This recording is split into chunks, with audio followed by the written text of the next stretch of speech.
And they really simplified it. They won the first week, added a little more, and won the second week. And he said now in the third week, he said, we're going to add some more offense, put a little more on Jeff Kemp. And he says he's capable of it, and he's ready to do it. And we'll have our first look at the Atlanta offense because they've won the toss and elected to receive. And Mike Lansford will kick off for the Los Angeles Rams, who have moved down the freeways from their longtime home at the Los Angeles Coliseum to the Anaheim Stadium. The Falcons have never won a game here in Southern California. Their record is 0-14 and 2 ties. Rodney Tate and Willie Curran go back deep for the men in white. The Falcons, of course, in their road uniforms. Willie Curran is number 89. Lansford ready to kick off from the 35. A late arriving crowd into the stadium which seats almost 70,000. Line drive kickoff to Rodney Tate. Lets it go out of bounds, and Lansford will bring it back and kick it off from the 30-yard line this time. You know, one thing, Pat, talking about Steve Bartkowski and being sick and missing practice on Saturday and so on, I've seen a lot of quarterbacks have great days after being sick. Sometimes it's like, well, they say about playing golf. You play better when you're tired because you don't try to overdo things. And maybe that's the case with a quarterback. There's Bart. And you don't have a lot of time for anxiety. You know, you're worrying more about getting well than you are about the other team, and sometimes that's not a bad deal. You know, John Robinson was telling us yesterday when we talked with him about what happened to them on the opening kickoff last week. You look down at the Atlanta returners now, Rodney Tate and Willie Curran, they are looking into a very bright sun. Yeah, what happened on the opening kickoff, the Giants kicked off to the Rams. The returner couldn't find the ball. The Giants ran down and jumped on it in the end zone for a touchdown, and they were down 6-0 with something like 20 seconds left. 9 seconds. As quickly as it could be done, it was done. Here is Rodney Tate. He fumbles the ball. The ball goes back to about the goal line.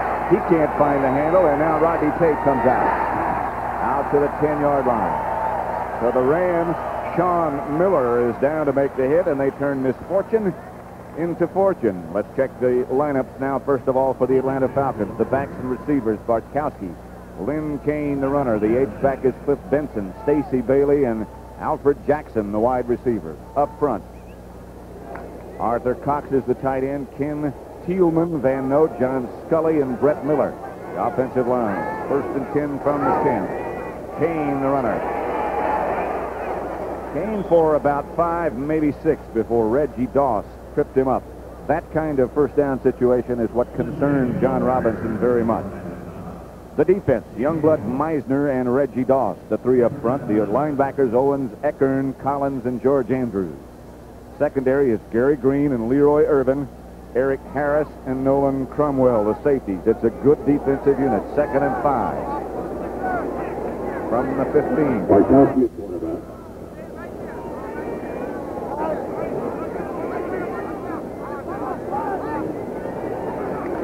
Kane.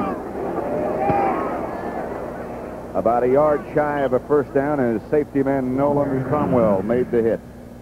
You know, Lynn Kane, of course, played football out here in college. He went to USC and played for John Robinson. And I know John Robinson has a lot of respect for Lynn Kane because when he was coaching him at SC, he called me up and says, look, when the draft comes up, he said, I got the guy for you, Lynn Kane. He's your type of back. He's a Raider type back. And right after that, I retired. I never got him. So the Falcons got him. 3rd down and 1. It'll be Kane. It's going to be close. I don't think he has quite enough for the first down.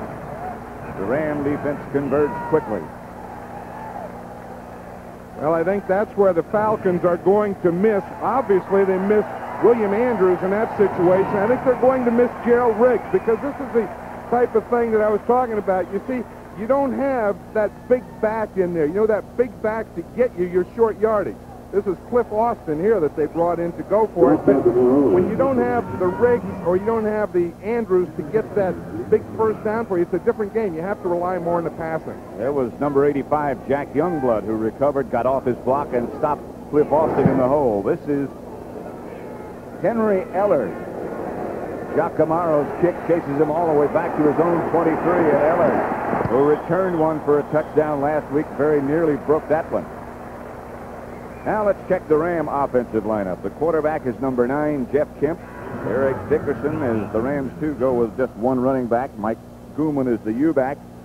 The wide receivers, Drew Hill and Henry Eller. Up front, it's David Hill at tight end. Bain, Kent Hill, Doug Smith, Dennis Hara, and Jackie Slater. A big, good veteran offensive line. It's a 57-yard punt, by the way, by Jock Amaro.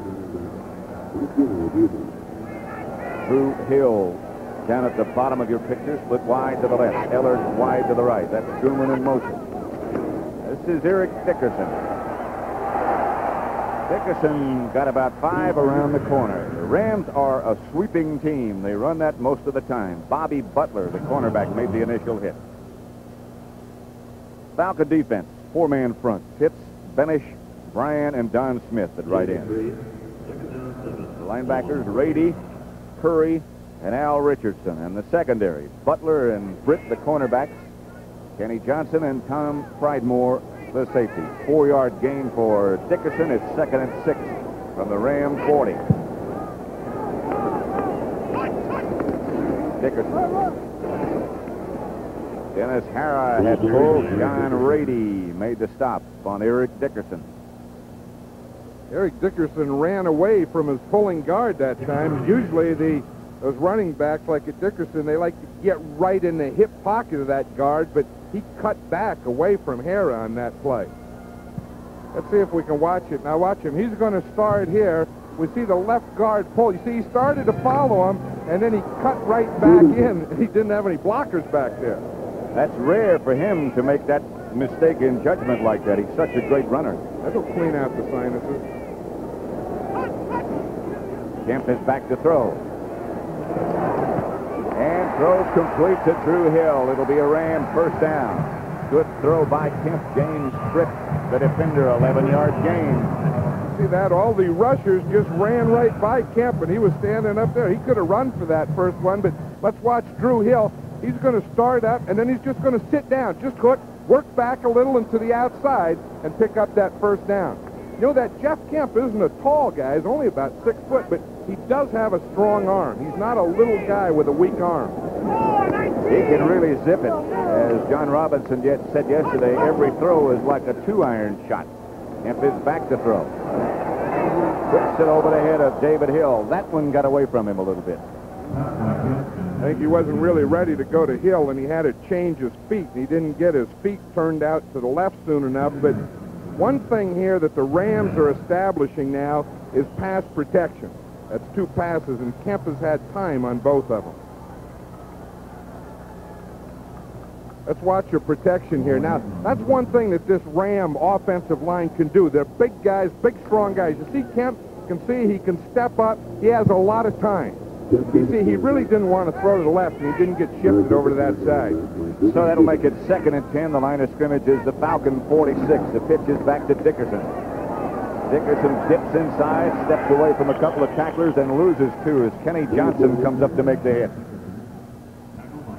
That was a good move, I think, for the Atlanta Falcons. Kenny Johnson had been a cornerback. The cornerback has to play out there in the wide receivers. You need a lot more speed. And Johnson was one of those guys who was a real tough corner. So they moved him into strong safety. And there you don't have to be as fast because you don't have to cover those fast wide receivers. And then you can use your hitting and tackling ability more. And he has an abundance of that.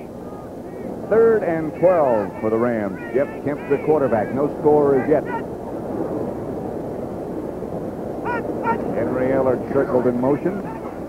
Kemp chased out of the pocket and still chased. And chased. And now Jeff Kemp down the sideline. First down and more. Kemp still on his feet to the 25 and out of bounds inside the 25 by Bobby Butler.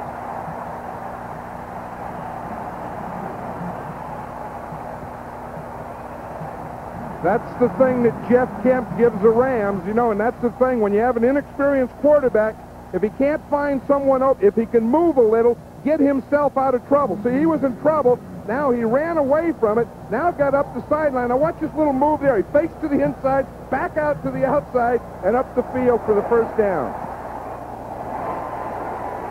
He is an athlete. That does not surprise Dan Henning that Jeff Kemp can do things like that. Tell you more about that in a minute. First down Rams, they give to Dickerson. Dickerson skips and skates and gets down close to the 20. Tom Pridemore led the Atlanta defense that swarmed on him finally.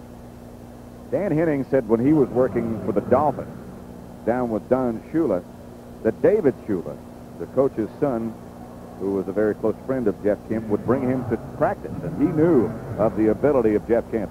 Right, he had worked with Kemp, and the thing he said that he was impressed. I think when you see a guy that's 6 foot, you think that he's more of a a scatter-armed, a scrambling guy. And he said the thing that he was impressed with how he could fire that ball. Dwayne Crutchfield is now in the backfield. This is Crutchfield down to the 10. Tom Pridemore made the stop. A surprise and very happy acquisition by the Rams has been this man who was let go by the Jets last year. Well, I'll tell you, they talk about guys that are loads, and they're usually talking about linemen and stuff, but this guy Crutchfield, he weighs about 255 pounds. Look at the body and the legs on him. And then when he gets in that Ram backfield, everyone is so concerned with Dickerson that when you give the ball to Crutchfield, there's no one watching him. And you have to really put the tackle on him. It is a 1st and goal from the 10 situation. Jeff Kemp a little unsure of the situation. And so he takes a Ram timeout. That'll cut them down to 2 in the first half. It is 0-0 with 7:25 left to play in the first quarter.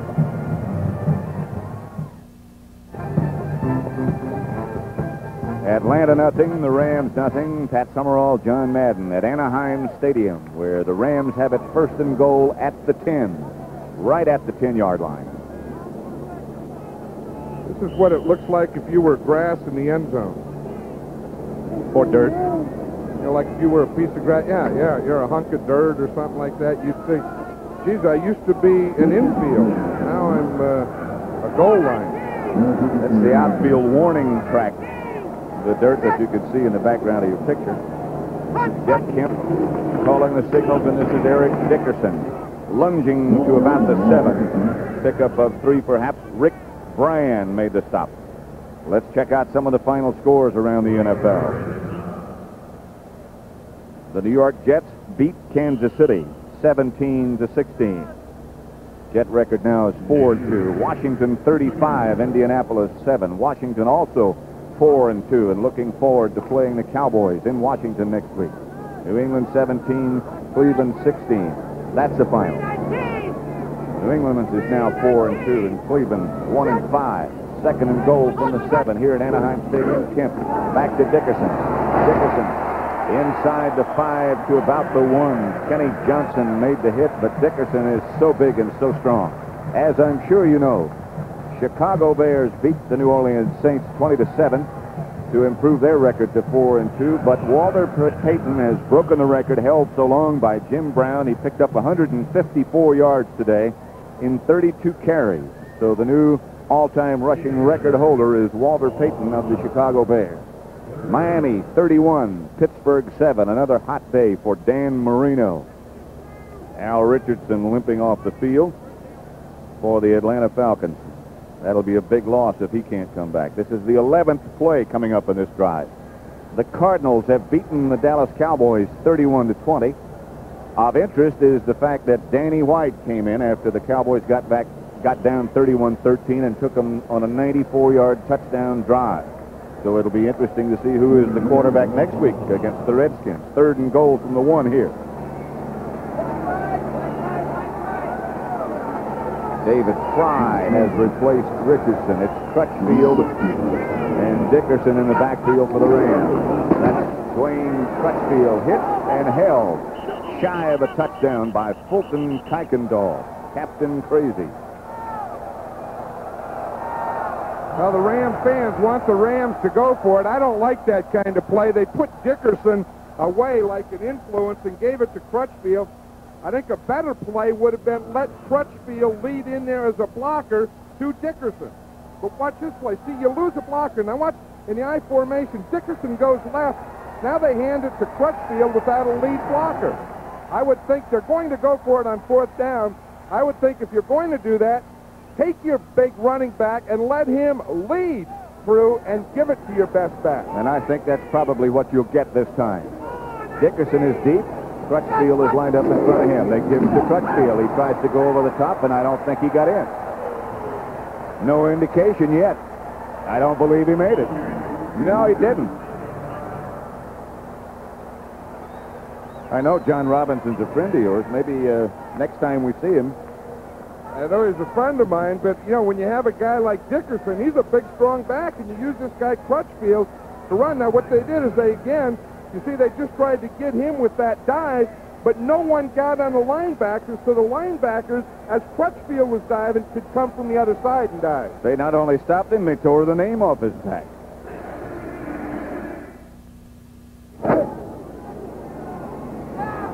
The Rams had the ball 12 plays, kept it 7 minutes, 18 seconds, came up empty. Remember, they had 3 safeties last week against the Giants. Set a record. Lynn Kane. A little breathing room out to about the 5. Nolan Cromwell will stop. John? I tell you, in that 4th down play, watch these two guys. Here's Kuykendall right here, Captain Crazy. Here's Curry. Now, no one gets to them, so as Crutchfield comes in, as he jumps, they jump and meet him right here. Now watch it. See, you try and get someone on those linebackers so they can't jump. Now watch him. He goes to jump, boom, whap, right there and back. And then to add insult to injury, they grabbed his name right off his jersey. That's what it looked like from Curry's position. See, he said, he dives, I dive. 2nd and 6. Kane out to about the 8. Mel Owen, number 58, on the bottom of the pile that made the stop on Lynn Kane. Got a big load to carry today, Lynn Kane. He's not as big or as strong as Gerald Riggs or William Andrews, as John Madden pointed out in his opening remarks, but he is nevertheless a very good back. And he's one of those guys who can do the tough things too. I mean, he's not a fancy back. He'll pound it in there for you, and he'll do those tough things. 3rd and 2. Bartkowski has yet to throw. He gives it to Kane again. Not a first down, I don't think. He's close. Jim Collins on the bottom of the pile, number 50. Owens there, too, along with Eckern. It is a first down. Kane got enough. R.C. Thielman. And take a look at the hand. That right hand, he has a broken finger. Then they had to put a cast that made a fist for him. Then they put a thing like a catcher's mitt over there with air in between the cast and the outside padding. Now, you have to be big and strong to carry that thing. I mean, a lot of guys, you'd have something like that in your right hand, you'd tip over. If you're walking, whap, you'd fall on your right shoulder or something. That hand looks like a wasp nest. Look at that. Looks like something you ought to put in your fireplace. This is Lynn Kane, out to about the 18-yard line. Jerry Green on the stop, along with Jim Collins. 8-yard gain. Falcons started about as close to the goal line as you can get this possession. They've gotten some breathing room.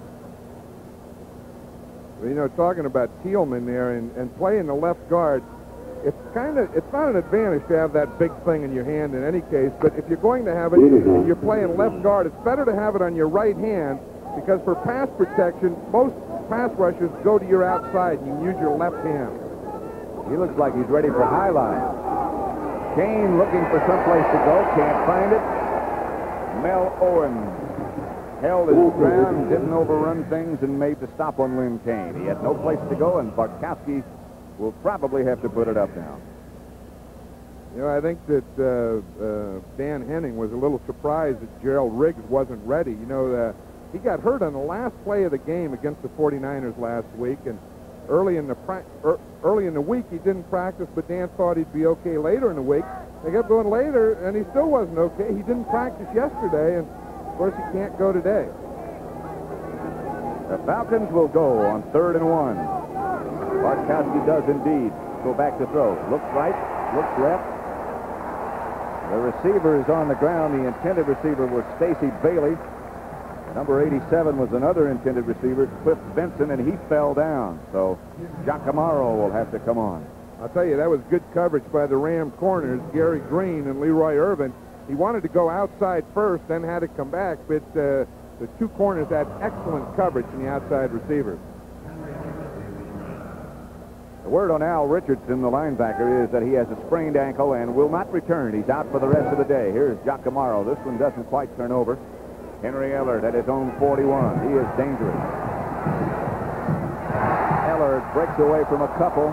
Almost got away from the pack and gets it back to the Ram 47 before Willie Curran makes the stop.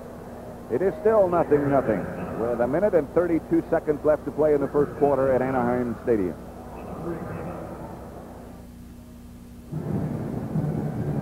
Pat Summerall, John Madden, Anaheim Stadium, 0-0. Atlanta and the Rams. Rams have the ball with Jeff Kemp, the son of the congressman, at quarterback.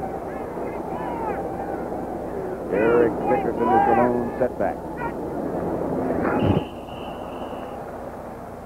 Bill Bain, the monstrous left tackle of the Los Angeles Rams, jumped offside. That is a word that would apply to him, don't you think? You know, Bill Bain, you talk about big, and as John Robinson was saying, every year big changes. Well, Bill Bain is about 315 pounds worth of big. And we saw him out there in a short. He's not fat. I mean, he is 350 pounds worth of stuff. Yeah. I'm not going to say muscle. Not fat. Bulk. Dickerson, right side. It was 1st and 15 when he made that attempt. John Rady on the bottom of the pile. Final score, the Buccaneers even their record at 3-3, beating Minnesota 35-31. Minnesota's record now drops to 2-4. Denver beat Detroit 28-7. Denver, of course, tied with the Raiders and Seattle for first place in the AFC West. And those two meet about 60 miles up the road at the same time as this game goes on. 7-7 between Green Bay and San Diego. Ellard was the man in motion. This is Kemp back to throw. Caught and dropped and now said to be incomplete. Henry Ellard, the intended receiver, hit by Tom Pridemore, who jarred it loose. That's one thing about the Rams. They're trying to get speed at their receivers, and that's why they traded Preston Denard in the offseason. But they have Henry Ellard and Drew Hill now, and they only weigh about 155, 160 pounds. But the guy they're going to eventually get in there is Ron Brown. And, of course, he's the speedster who was in the Olympics this year. John Robinson said yesterday his speed, Brown's speed, is just, well, it just scares you. Kemp back to throw. And throwing deep. Overthrowing Ron Brown, of whom we just spoke. That's hard to do. That's one of those things you're supposed to say, don't worry, you can't overthrow him. Just get it out there. Any place you get it, Ron Brown will go get it. Heck, he's in the Olympics. He's one of the fastest men in the world. But I think Jeff Kemp threw one of those 2-irons you were talking about. I think so. John Misko is in to punt for the Rams, and Billy White Shoes Johnson back deep for the Atlanta Falcons. He is about to set an all-time NFL record. High kick by Misko. Johnson looking up into that sun. No fair catch, no shake loose. The Rams are down in a hurry. Vince Newsom was the first man down to make the hit. Misko very happy about things, and well, he should be. The Falcons again will start from deep in their own territory with a score tied 0-0. There's big Gerald Riggs out with a sprained ankle, second in the NFL rushing with 619 yards going into today. Lynn Kane has had to take his place. He's done well so far. Bartkowski gets it out to Kane. He's got a blocker in front of him. Kane to about the 15. Meisner was out there, missed the shot on him. This is Dan Henning. I wonder if he's got defense in his left ear. He's got offense in his right ear. Probably, and then someone just tell him about the special teams. There's the old signals. Look at that. Now that has to be a pass. Wouldn't you think? I would think so, that long. That's the end of the first quarter, so we'll find out from the other end. As at Anaheim Stadium, the first quarter comes to a close with the score of the Atlanta Falcons 0, the Los Angeles Rams 0. To see, drive, and live today's Chevrolet. Old Milwaukee and Old Milwaukee Light. It doesn't get any better than this. And by Sony with Trinitron, Betamax, Walkman, and compact disc players. Sony, the one and only.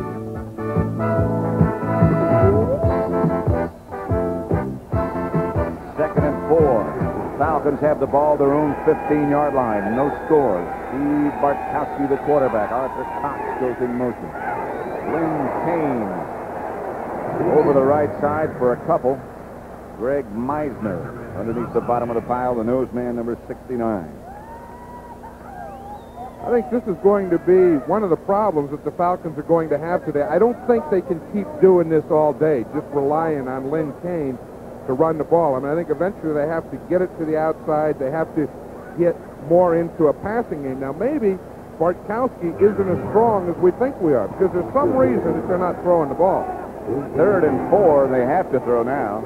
Rams go now with 5 defensive backs. They leave 3 linebackers in the game, and one of them usually comes, and they do this time. Outside it goes.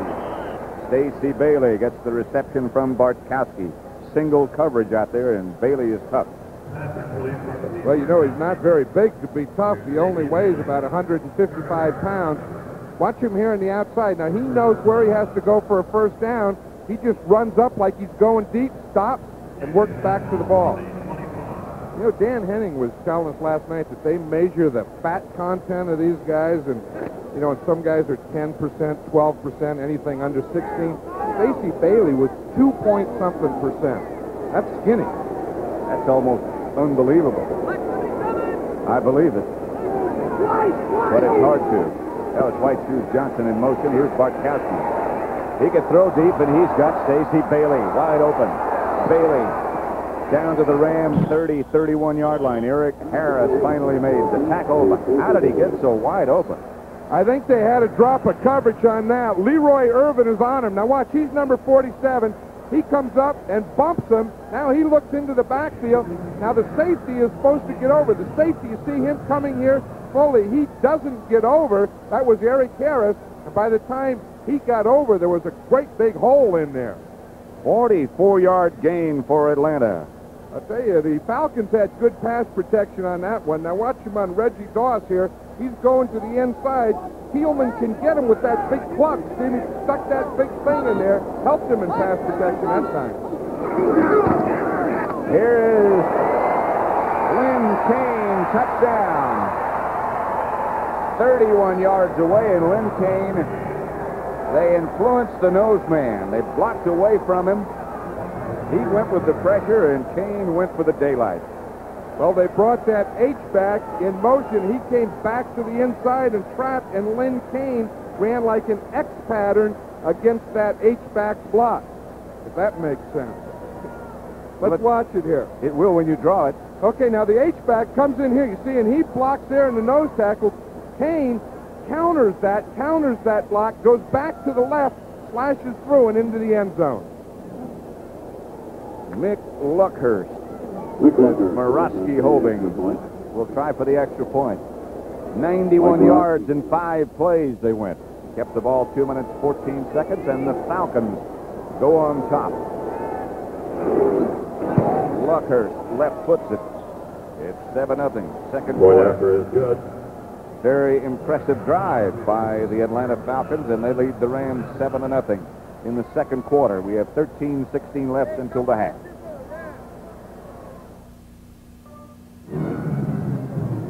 Pat Summerall, John Madden. We're at Anaheim Stadium, the home of the Los Angeles Rams, but now the Atlanta Falcons own it on the legs of Lynn Kane, who just went 31 yards for that touchdown. That's his first of the year.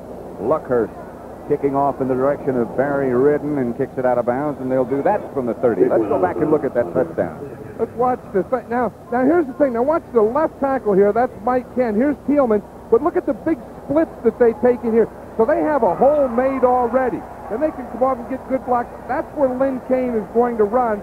Here, the H-back comes in motion. He gets a trap right here. Good block.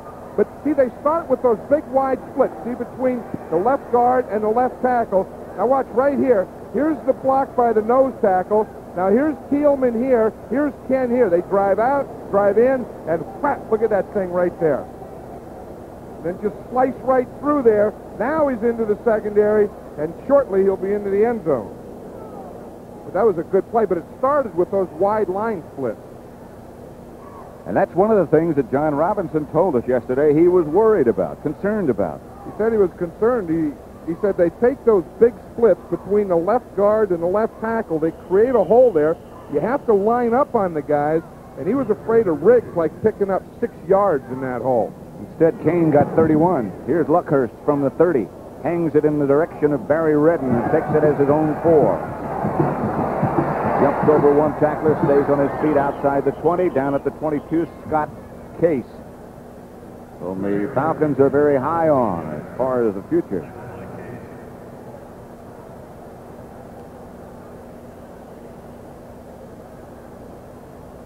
So the Rams will take over at their own 23-yard line in the quiet at the moment of Anaheim Stadium, where the Falcons have just gotten on the scoreboard and lead the Rams 7-0.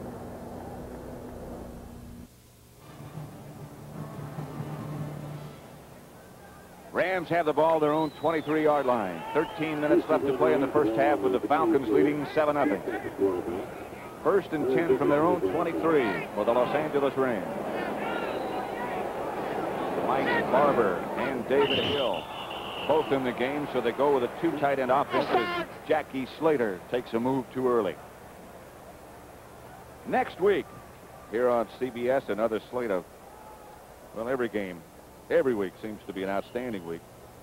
The Giants take on the Falcons in Atlanta. The Rams against New Orleans in New Orleans.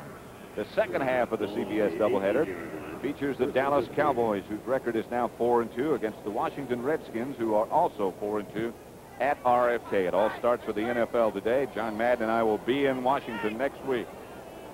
That's always one you look forward to. Pitches back to Dickerson. Dickerson cuts back over the left side. Gets back to the original line of scrimmage to pick up a 5 before Kenny Johnson takes him down. You know, if I were Dickerson on that last play, I would have followed my big tackle, Bill Bain, out there. Bain got around that corner and got a pretty good block, and Dickerson decided to cut it off or cut it away from him. Let's see if we can watch it. Now watch Bill Bain. He's 62. Now watch him. He starts to the outside. Dickerson will be in there behind him. You see, now if he had just kept coming to the outside, he could have gotten out there. You see that block up there? But he decided to cut back where all the guys were. Here's Dickerson on a play they had high hopes for. Dickerson cuts back over the 25. James Britt made the stop. Dickerson, you forget until you get at a practice as we were yesterday and see how big he is. You know, he's 6'3", and that's pretty tall for a running back. And he must weigh about 225 pounds, really. I mean, they have him as 220, but he's about 225. But in shorts yesterday, you could tell he wasn't taking the practice too seriously. He was wearing sunglasses and his watch. I guess that didn't mean you do much today before the game, huh? 9 carries already. Dickerson slips, trying to go over the right side. Kenny Johnson. You know, when Eric Dickerson first came to the Rams a year ago, that was a problem that he had. He was slipping all the time, and the coaches said what he was doing is planting off his right foot. Penalty marker down. Way on the other side of the field. We'll have to wait and see what it's for. In the meantime, for baseball fans, and who isn't these days, the Chicago Cubs have taken a 2-0 lead over San Diego. Leon Durham, a 2-run home run, top of the first.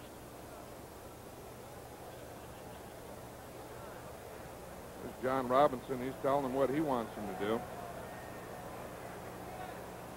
Delay of game, 12 men on the field, 3rd down. Yeah, you can't do that. That makes it a little easier, but if they're counting, you know, that deep official there, he counts the defensive players on every down. So you can't get them. If you keep them in there too long, you can't do it. If you just run one in there just before the play starts, sometimes you can get it down. But see, that guy, he's back there, and he's counting 1, 2, 3, 4, 5, 6, 7, 8, 9, 10, 11. And he does it, as you say, on every down. Right. So it's 3rd and short now. And Jeff Kemp goes back to throw. Jeff Kemp gets it out complete for a first down to George Farmer. think there in that last pass, I think you can see the strength of Kemp's arm. You know, I mean, that ball was zipped out there to Farmer. You know, he does have a pretty good right arm. His right arm, we saw it yesterday in practice, is really bigger than his left arm. And he has a pretty good forearm there, and you can even see the strength in it. I played with his father with the Giants, and it's amazing, his mannerisms, his voice even, and the way he throws, just like his father. 36-yard line. Jeff Kemp at quarterback. Crutchfield in the backfield with Dickerson. The handoff is over the left side to Dickerson for 2 or 3. Roy Harris came up to make the stop. You see that Atlanta defense? That's what you call a swarm. Look at that. There were 10 guys in on that play. Look at all those white jerseys. Heck, it takes them a couple minutes to ungroup all that deal. Watch this now. Watch the play. Dickerson, they all key on him. Crutchfield leads. Now look at them as they start. They hold him up. Well, here they come. Here they come. The only guy in there is 65. Jeff Smith was the only guy that didn't get in there. Don Smith, I mean. Look, he's looking at it. He said, well, this guy's hitting hard. My guys are good today. 2nd and 8. Line of scrimmage. Ram 38. Jeff Kemp back to throw.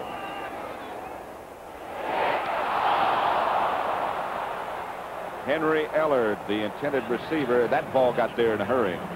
He got there in a hurry, and Jeff Kemp was upset with himself because he knew that he had him, and he threw it a little inside. Now watch Ellard here. He's coming off. It's against the zone defense. You see, he gets the turn. He gets the hole in there. The defender on that play fell down. That was Bobby Butler. He fell down, and the ball was thrown outside of Ellard. So it'll be 3rd down from the same spot, the Ram 38. May have been man-to-man coverage, but when a guy falls down, it looks like zone. Dickerson is out, and Barry Redden is in. Falcons on the blitz. He gets rid of the ball to Henry Ellard, to Barry Redden, I beg your pardon. It's shy of the 1st down. Kemp did some job to get the ball out there at all. Well, you know, you wonder how Jeff Kemp could even see out there on that play. Of course, it wasn't enough for the 1st down. I think we see Jeff Kemp there. He's upset. He's not upset about that one. He's upset about that bad ball that he threw to Ellard when Bobby Butler fell down and Ellard was wide open. Doggone, it's tough enough in this league, but when a defensive back falls down and your guy's wide open, you got to get the ball. Misko is back to kick, and Billy White Shoes Johnson will have a chance on this one if he can get up to it. White Shoes to the 36. Mike Blumen makes the stop. 32-yard punt, a 12-yard return, so it nets only 20. The Falcons take over in the best shape they've had in a long time. They already lead 7-0. Pat Summerall, John Madden, Atlanta 7, Los Angeles Rams nothing. Anaheim Stadium, 9:44 left to play in the 1st half. Falcons have the ball, their own 36. Steve Bartkowski, the quarterback. Lynn Kane behind him. Arthur Cox is in motion. Bartkowski quickly out to Kane. He's got blockers in front of him. Kane to about the 39. Charles DeJournay made the hit. See what happened? It can be dangerous on that sideline, John. What happened to John Robinson? Well, you know, the first thing a coach has to know is you can't let guys get to your legs. You see, when you're standing there in the sideline, boom, get that arm up there, shiver him. Watch John. He had his hands up. Boom, 2 guys get to his legs, he's down. Coach is down. Coach is down, but when you get down, you got to bounce up and get right. Okay, that's it. He's back up. Didn't even mess up his hair. Nah, he can go. 2nd down, 7. He'll give you a full 60. Thing about a good coach, he gets up in a hurry. Bartkowski to Kane. Kane to about the 41. It'll be 3rd down and about 4. Jim Collins tripped him up. Kane has a 31-yard touchdown run, his only TD this year in the NFL. And the Falcons lead by that margin, 7-0. This telecast is presented by the authority of the National Football League. It's intended for the private use of our audience. Any rebroadcast or other use of this telecast without the express written consent of the Los Angeles Rams and the National Football League is prohibited. 3rd down and 5.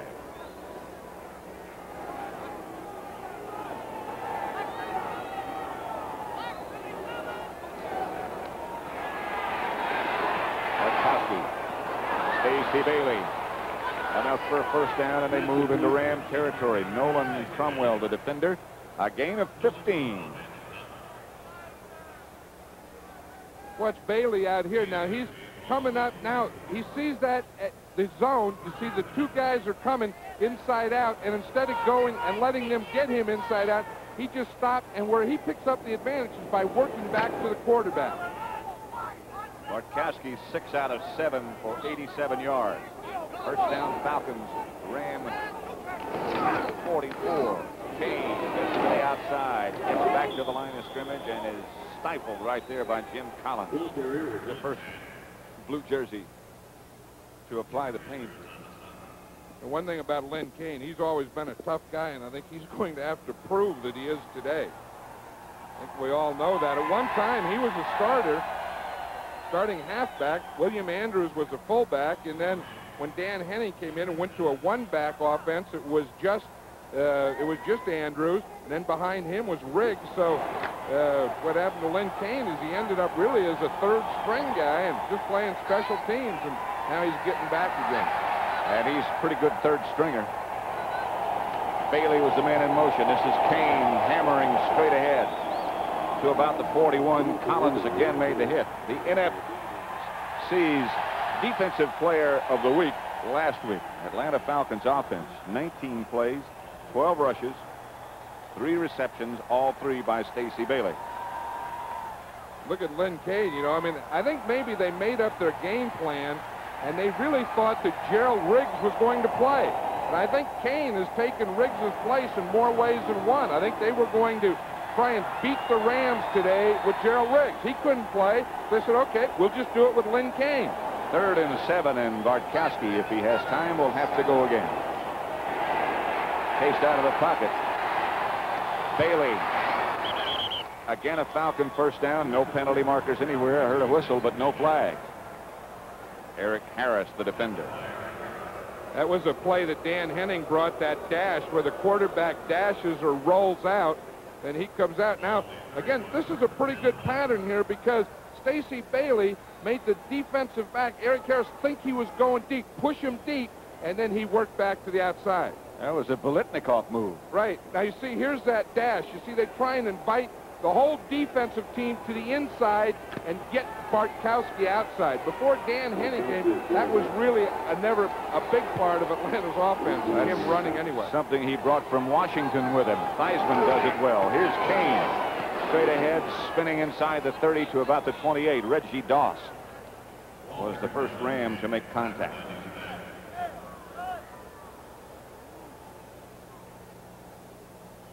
There's Big Jack Youngblood, number 85. They thought that when John Robinson came here and switched to a 3-man line that Jack Youngblood wouldn't be as efficient, and if anything, he's more efficient. Even looks younger.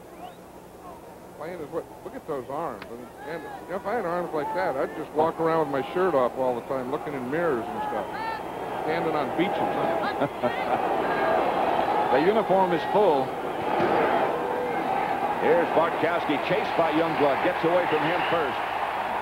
Youngblood, and then Mel Owens, 85 and 58, applied the heat. One thing about Youngblood, he's a very active guy. You see what he does? He takes an inside there on Brett Miller, takes the inside, forces Bartkowski to the outside, then he goes to the outside, and of course he gets some help from Mel Owens there. But he's always been an active guy. You know, he'll give you that thing, he'll go into you, he'll go outside, inside, but he's always been able to make those quick turns on the run. One of those guys who likes to hunt, likes Western clothes, owns a ranch. Right, you drive a pickup. Got a couple of guns. Yeah, cowboy cap on or just a baseball cap on, chewing tobacco. Oh, yeah. Here's Len Kane cutting back and spinning inside the 30. Vince Newsom made the hit. Collins again helped. You know, an interesting battle here, Pat, is the battle between Len Kane and the Ram defense. 90 degrees out there. Which one will wear down first? That's going to be a toss-up, I think. Len Kane has certainly got something to prove, and the Rams have been playing excellent defense of late. Got 3 safeties, as I mentioned before, against the Giants last week. Luckhurst, 6 out of 7 in his attempts on the year. This one's from 47 yards out. He is hit from 51.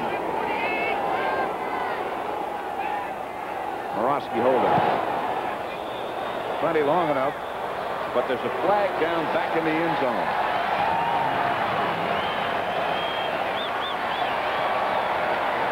And the penalty will be against Atlanta. Delay game. The clock ran out before the snap. 4th down. Too much time, 4th down. Now let's see what he decides. It looks like Dan Henning has decided just let him kick it again, but that is a tough one. You know, the 30-second clock is up there. The kicker can usually see it, but it's a tough decision for him. Does he rush the kick when he sees the clock, or does he just keep his normal tempo to make sure he kicks it?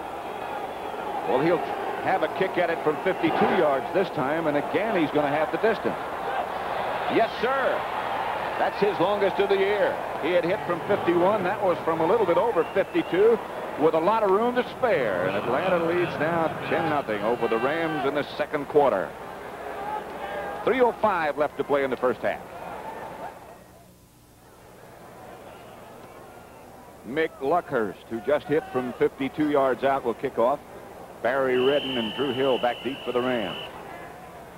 Jody Davis has just homered for the Cubs in the 2nd inning. They lead San Diego 3-0. Redden from the 5. Redden still on his feet. Barry Redden has to beat Luckhurst. Can't do it. No, it was not Luckhurst, was it? Yes, it was. The kicker who brought him down. 37-yard return. That was a big, big play by the Atlanta Falcons and Mick Luckhurst. You talk about a guy being pumped up after he kicks a 53-yard field goal. Watch this. Redden makes a heck of a run. He bounces off a bunch of guys. Now, right after this, there's only one guy left, and that's the kicker. After Luckhurst, there's no one else there. He has to make this play. I'll tell you, that is a heck of an effort by anyone. More about Luckhurst in a minute. Rams first down their own 42-yard line. Dickerson and Koolman in the backfield, and Kemp back to throw. Going to go with a screen. And Koolman and nothing doing. You saw Mick Luckhurst make that play. He is an excellent, or was an excellent rugby player, but he can do other things. Well, you know, it was funny. I was watching in the off-season. I'm watching television, like one Saturday night or something. And I look, and I'm watching this PKA boxing. You know that kickboxing stuff they do? I watch all that stuff, wrestling, kickboxing. And I look up there, Luckhurst is in the ring. He's fighting a guy, kickboxing. So any guy who's goofy enough to kick is probably goofy enough to PKA, and he'll make a tackle for you on a play like that. All makes sense. Here's Dickerson barreling into the secondary. Dickerson still on his feet. He gets into Falcon territory, but there is a flag down back at the line of scrimmage. Scott Case. Well, they're going to be holding against the Rams. Yep, it is. Tom Dooley, by the way, is the referee today. That's the 19-yard gain by Dickerson, wiped out. I'll tell you, the way they threw that flag, the way the umpire is a guy who lines up behind the defensive line. Number 60 offense. 2nd down. The way he threw that flag, he looked like he was throwing it right at the guy who held it. It looked like he was throwing it right at Dennis Hara, because he threw it at Hara as Dickerson broke by Hara. 2-minute warning we get at Anaheim Stadium with the Falcons leading 10-0.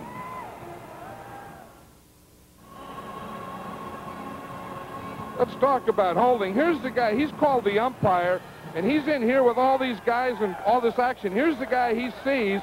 The ball's coming by him. He throws the flag right at Dennis Hara. You see, he sees that he has his hand behind the shoulder pad. Now watch him right here. Here comes Dicker. Here comes blockers. He still catches that holding. Watch him. Whap! He throws it right at the guy that's doing the holding. They don't care. Well, they got to call their name. 3rd down, 22 to go. Kemp fires. Intended for Henry Ellard. He just missed him. One thing about throwing the ball like that, there's not much margin for error. You don't give the receiver much time to make any changes in his route or make any adjustments. Yeah, that's the bad news. And then the good news, of course, because you throw it that way, the ball doesn't stay in the air a long time, so you don't have many deflections and or interceptions. By the way, that 52-yard field goal by Mick Luckhurst was his longest ever. And it had plenty of room left. Eller does the motion maneuver. Here is Kemp back to throw. Steps up into the pocket. Fires for Farmer and has Farmer inside Falcon territory. James Britt made the stop. That's a heck of a throw there. That's exactly what we were talking about. It didn't stay in the air very long. The Rams are going again without a huddle. But Farmer was just boom. He's right there. He just had a half a step and he zipped that ball in there. Rams have 2 timeouts remaining. Falcons show blitz as Kemp goes back. He's got lots of room and lots of time. He has a man open too. That's Drew Hill. And they'll move those sticks again as Hill comes up with a catch. 15-yard pickup. And the Rams on the move. You have to be impressed with Jeff Kemp. Now he's doing this without a huddle. He's doing it all out of audible. Now he's going to stop the clock. He gets it out in the direction of Farmer. Boy, watch him hum this thing. Let's just watch this. And this took a heck of a throw here because really, as we watch James Britt, he's not in bad position. Here's Farmer. He just gets, look, just about a half a step right there, and that ball zipped in there before Britt can even get his hand up. Then he throws the other one out here to Drew Hill on the sideline, number 87.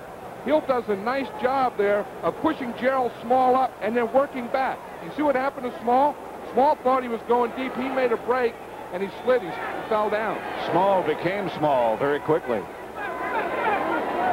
Here's Kemp back to throw on 2nd down. Fires wide open is David Hill. And David Hill gets inside the 15 to about the 14 before Scott Case brings him down. The Rams have only 2 timeouts remaining. 46 seconds in the first half left, and Kemp hasn't used the timeout yet. He yells to his right side. He's going to get one out of bounds pretty quick now. No place to go. Now he's got a place to go. Down at about the 12. Kenny Johnson came up to make the hit. The Rams have got to burn a timeout now, and they do. They're down to 1. Jeff Kemp has some cobwebs in there he's trying to shake out, too. Look, he's not okay. He's headed for the neutral corner for a moment. 10-0 Atlanta.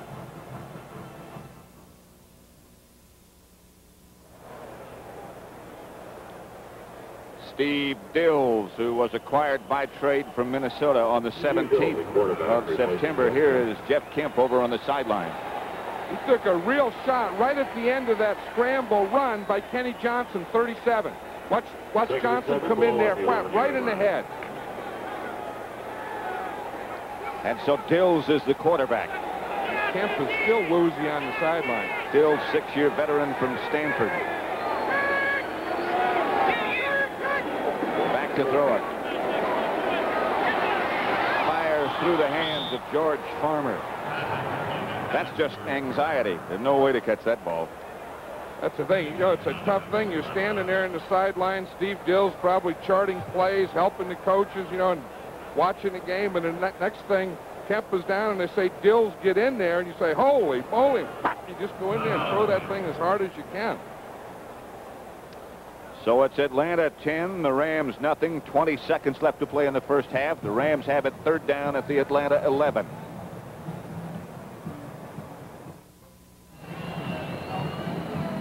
Think this is not a tough game. There's Jeff Kemp headed for the locker room. That's the equipment man, Don Hewitt. He's got a broken ankle.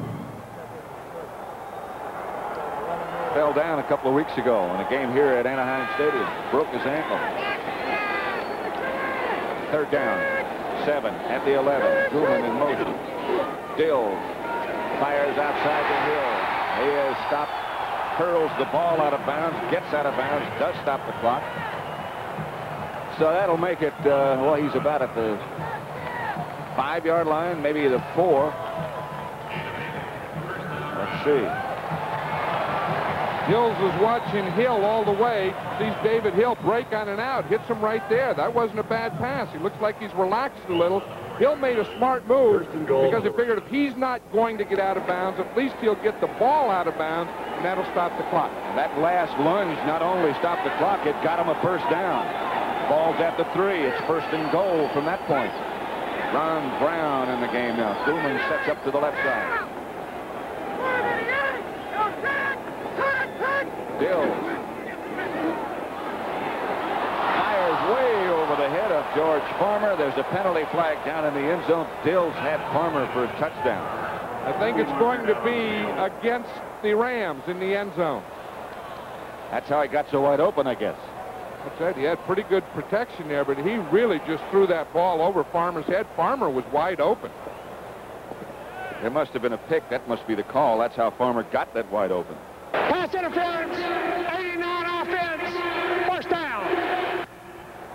I think what happened, Ron Brown was trying to run an in or a slant down there, and he probably just pushed the defensive back because there was around the goal line, there was a bunch of bodies in there in contact.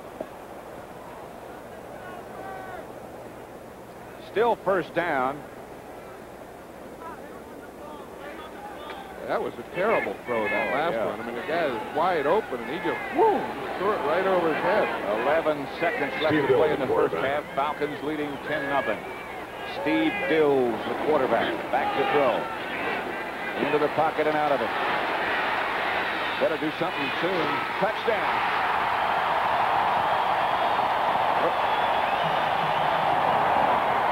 There's a late flag down here, Pat, on the sidelines. It's against Atlanta, and it'll be a Ram touchdown.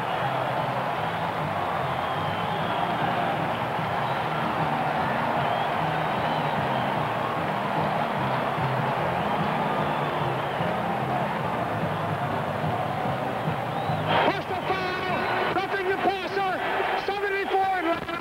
The touchdown's good. We penalized on the kickoff.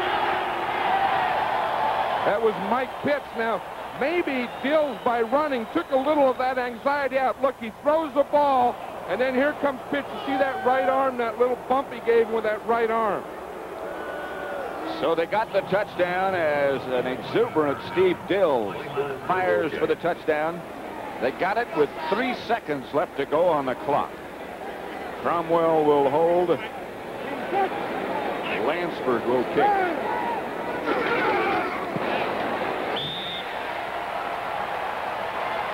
A bad-looking kick, but it was good, and it's 10-7. Let's go back and view that touchdown one more time. Now, again, Dills here, when he starts back, he doesn't have anything here. He starts to feel a little pressure. He runs to the outside, but he's still looking. He's looking, and then he finds a receiver wide open in the end zone. It was Henry Ellard and Jeff Kemp, who was being taken to the locker room, had the golf cart wait, and saw the touchdown, got up and celebrated, and now he continues his journey. Said with 3 seconds left to go, let me see what we do before I go in. Word we got was that he had a concussion, but it looks like that might be revised. The scoring drive by the Rams then. Part of it done by Kemp, part of it done by Dills. 10 plays. 58 yards. The touchdown pass, 13 yards from Dills to Henry Ellard. You know, with 3 seconds left to go, of course, they put that 15-yard roughness penalty on the kick. I'll tell you what's not bad is a little squib kick or onside kick or something and try and make a play here that could get you a score. The clock will start when his foot hits the ball, so it'll have to be done quickly. Well, it would have to be, but I mean, there's no need to kick the ball in the end zone. Just right. Something where the ball, you know, rolls around plenty and guys flying and bodies and the ball jumping up, picking up, running in, something. Maybe you pick up a fumble. Rodney Tate and Willie Curran back deep for the Falcons. That's what he does. Half's over.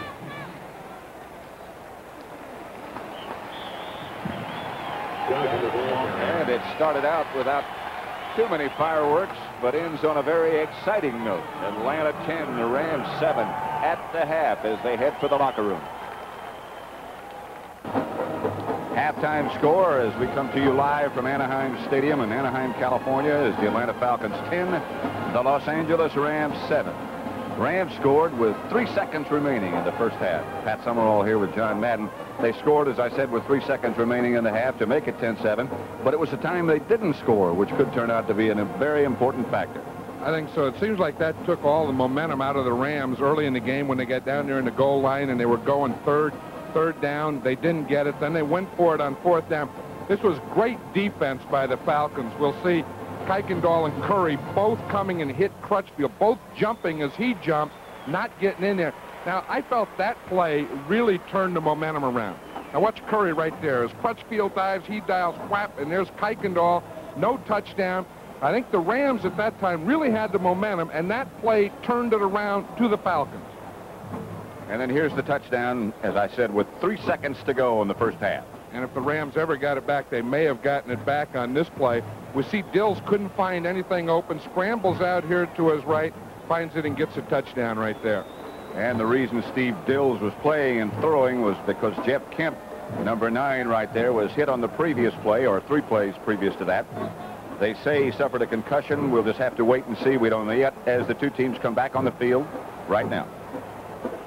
Underway with the Atlanta Falcons leading the Rams 10-7. There's Jeff Kemp, who was shaken up at the end of the first half. The word we just got a minute ago is that he is okay and will play in the second half. Here's how he got it. Watch him running here. Now, here's Kenny Johnson, number 37, right there. You see Kemp is starting to go down. Johnson comes over the top, catches him right in the head. Of statistical importance in the first half, I think, John, is the way the Falcon defense has been able to control, to a degree at least, Eric Dickerson. That's what I think. You know, the Ram offense, really, without a Steve Bartkowski, they need Eric Dickerson. I mean, they're without a Vince Ferragamo, and they need him to get more than 32 yards. But look what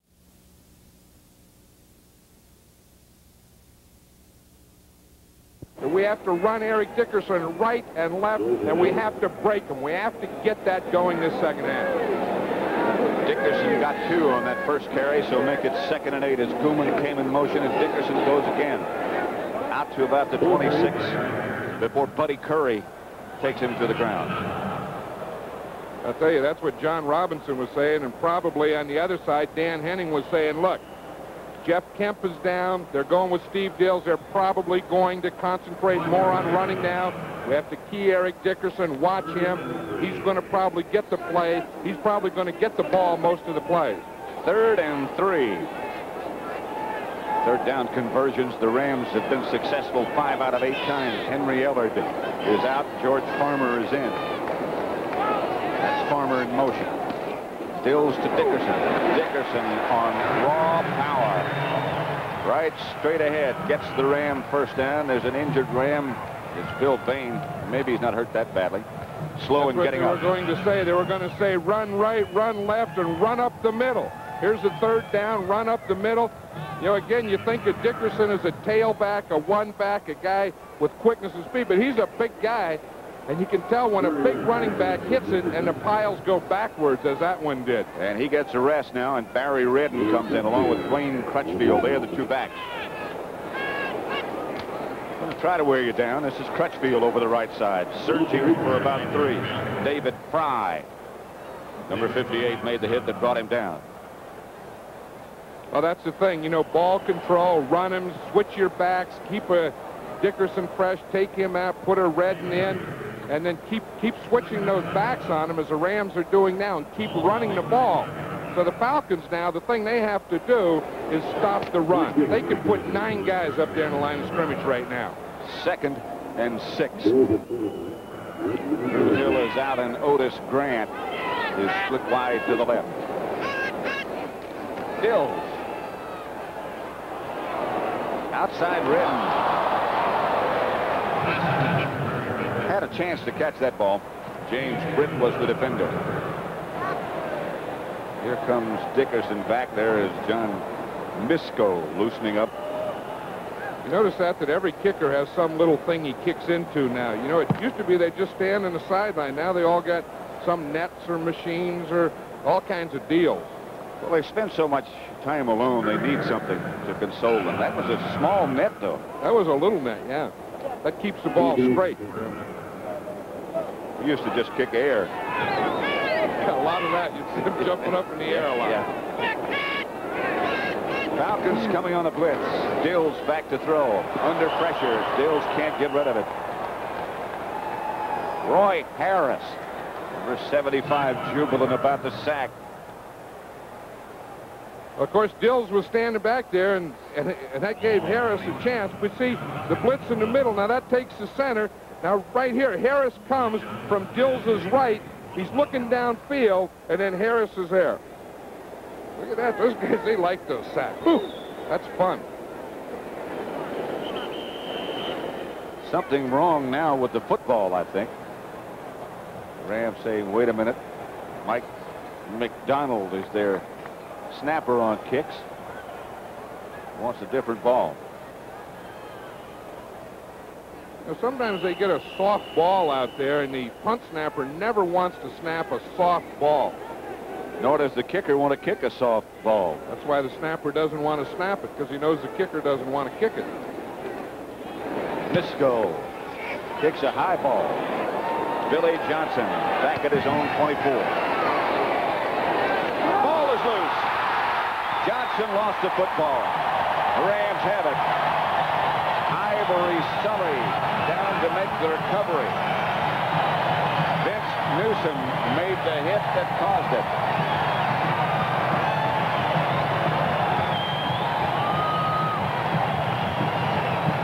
Big play for the Rams here. It wasn't on the catch. White Shoes had the ball. Now watch, he gets hit right there. He starts to spin out, and as he's spinning, the ball drops out. Ivory Sully's alert. He sees it there, and he gets it underneath his feet. Luckily, he had a little help from one of his teammates that knocked it back up into his hands. So he comes up with a recovery, and the Rams get the big break. They take it over. 1st and 10 at the Falcon 25. Dickerson and Crutchfield now, the two backs, and they'll try to wear them down some more, I'm sure. Crutchfield barrels inside the 20 to about the 18. Pridemore hit him at about the 21. He took him 3 more yards. Britt also involved. Did you see that on that hit? That is really something when they come in there and they get him square, and you have to hit a guy like Crutchfield like that. He just carried about another 3 or 4 yards. Although, I'll tell you what, I bet if the Rams get down on the goal line again, I bet they give it to Dickerson instead of Crutchfield. I bet so, too. Dickerson is back there with Crutchfield now. Steve Dills is the quarterback. Now Dills wants a timeout. So the Rams will have only 2 now in the second half. Same thing happened to them in the first half when they got down close. 10-7 Falcons.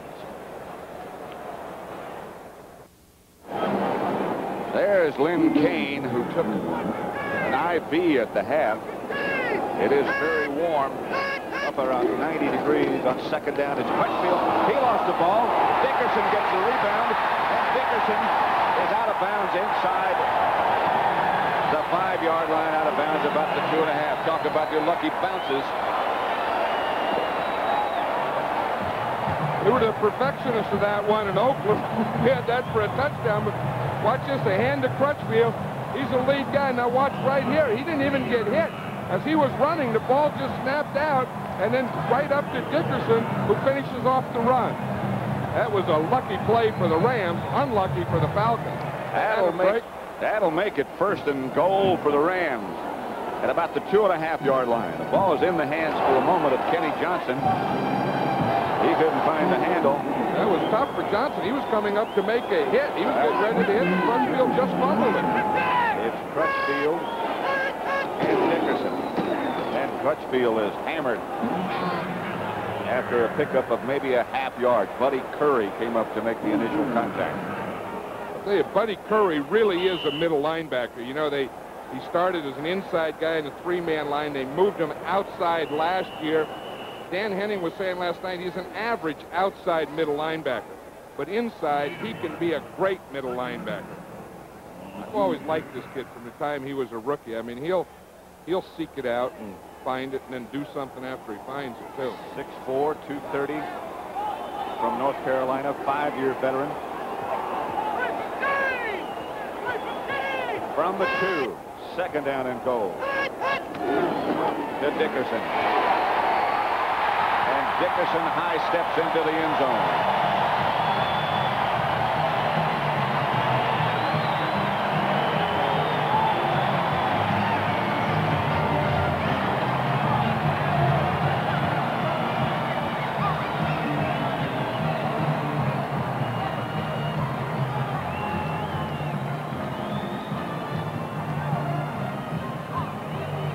For the first time today, the Rams take the lead. 9:59 left to play third quarter.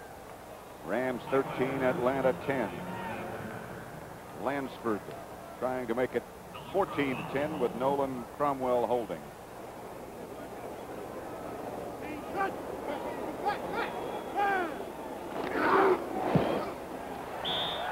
True. They recovered the fumble at the Falcon 25. They took it in 4 plays. That makes it 14-10 Rams.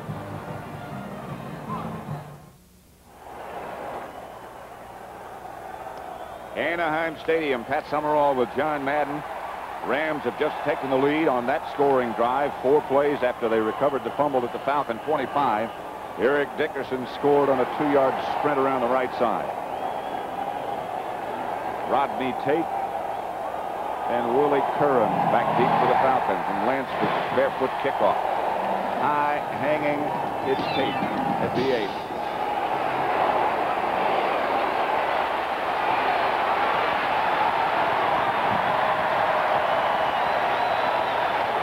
That one's going nowhere.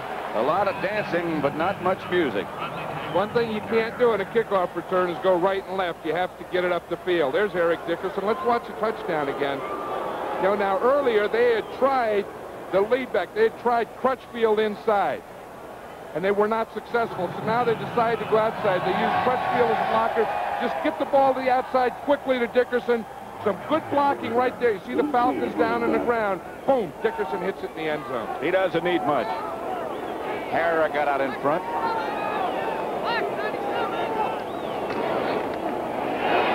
Kane.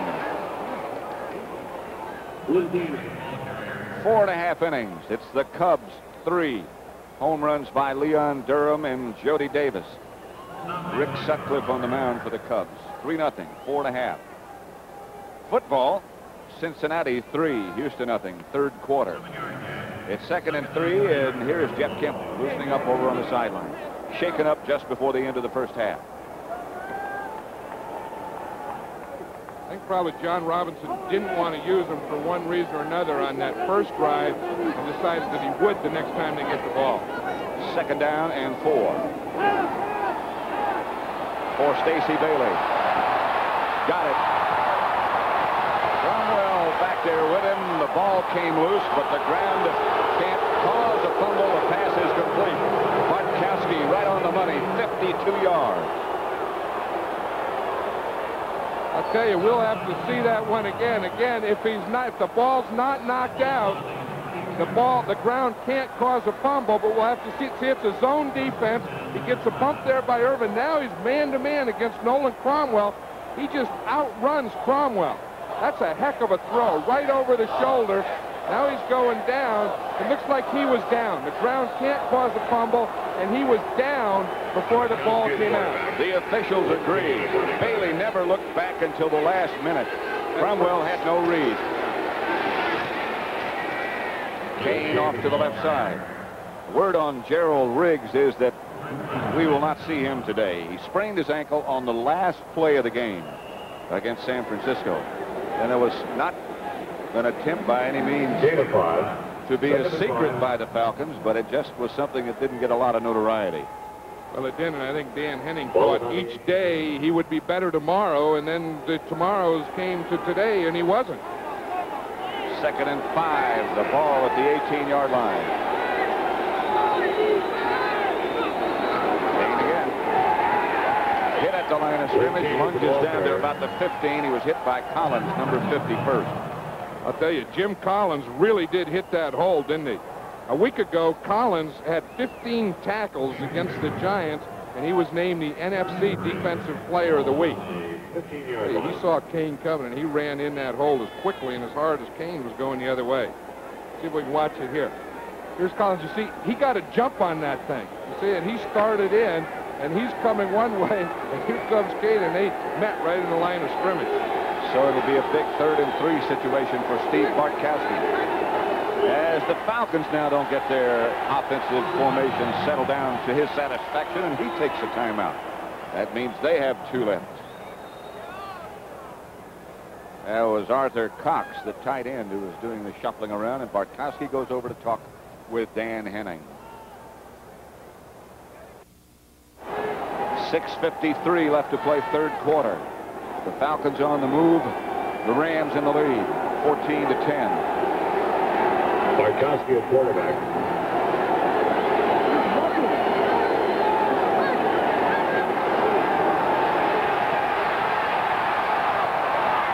As a man, Bailey at the 1. Stacy Bailey. Eric Harris, the defender, but Bailey, uncanny ability to get open. Look how little he is. Skinny. Yeah, he's tall. He's just pretty skinny. You know, when you only have 2% body fat, that's just all, you're just all skin and bones and muscle and stuff. Don't have much fluid in there. 2%, that's unbelievable. They have these things where they can measure now. They just put things in their skin, and then it shows on a digital deal. They don't have to immerse them in water. You know, that's the old way they did to test that. Ball on the 1-yard line. That's bone and muscle inability. Kane to the outside, should get in, and does. Alfred Jackson got the key block in front of him. I'll tell you, that doesn't look like a heck of a lot, but that is a run. When you can bring in, hold the whole defense, then outrun the whole defense, and no one touches you on the goal line, that is good running. I've always liked Lynn Kane. That's something you can't teach. Here's Jackson's block. See, he's out here now. He knows it's a run, so he just runs right into him. Now he turns Cromwell. You see him? He got him square into him. Then he turned him back inside. Lynn Kane saw it, set it up, and then bounced to the outside. And Jackson cut down Collins. He got a double dipper. He got 2. He got a safety and a linebacker. Well, I've often heard you say, John, as Luckhurst goes for the extra point, that any time a back breaks clean like that, you have to have a good block from a wide receiver. It will always be a block by the wide receiver. Atlanta recaptures the lead, 17-14 in the 3rd quarter.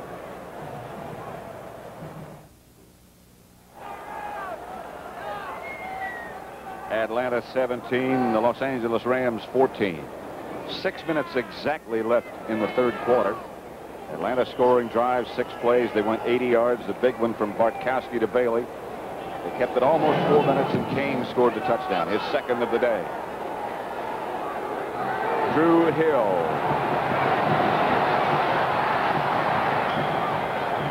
Good return to the 32. Next week, a doubleheader here on CBS. The Giants against Atlanta, or the Rams, New Orleans. And then the Dallas Cowboys go to RFK Stadium in Washington. Both of them now with a record of 4-2, tied for the lead in the NFC East. It all starts with the NFL today at 12:30 Eastern Time, and that's all next Sunday here on CBS. Jeff Kemp is back in the game at quarterback. I kind of thought that would happen even before the Falcons scored. I thought the Rams planned to put Kemp back in on this series. Kemp to Dickerson on a draw play. Outside the 35, about the 37, a pickup of about 6. Don Smith made the stop. Just to check again on the baseball at the end of 4.5. Still 3-0. 2 home runs by the Cubs, Jody Davis and Leon Durham.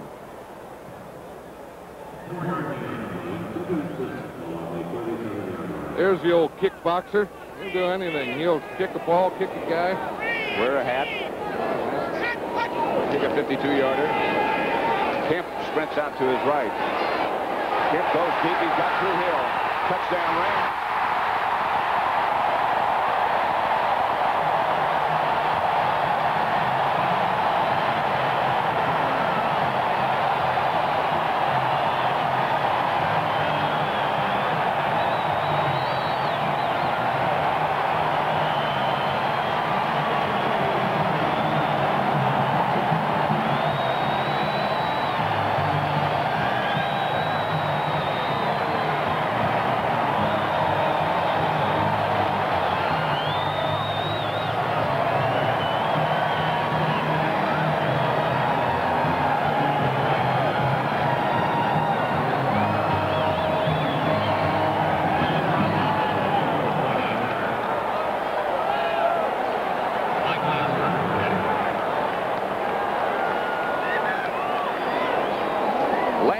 for the extra point with Cromwell holding as the Rams shoot back atop the scoreboard.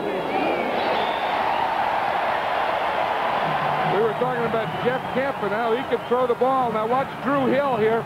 We'll see Bobby Butler up there. Drew Hill just gets outside him. Something stopped Butler there, and then Pridemore was the safety who had to come over, and Drew Hill just ran right by him. And Kemp got the ball there. 63-yard touchdown heave. 21-17 Rams.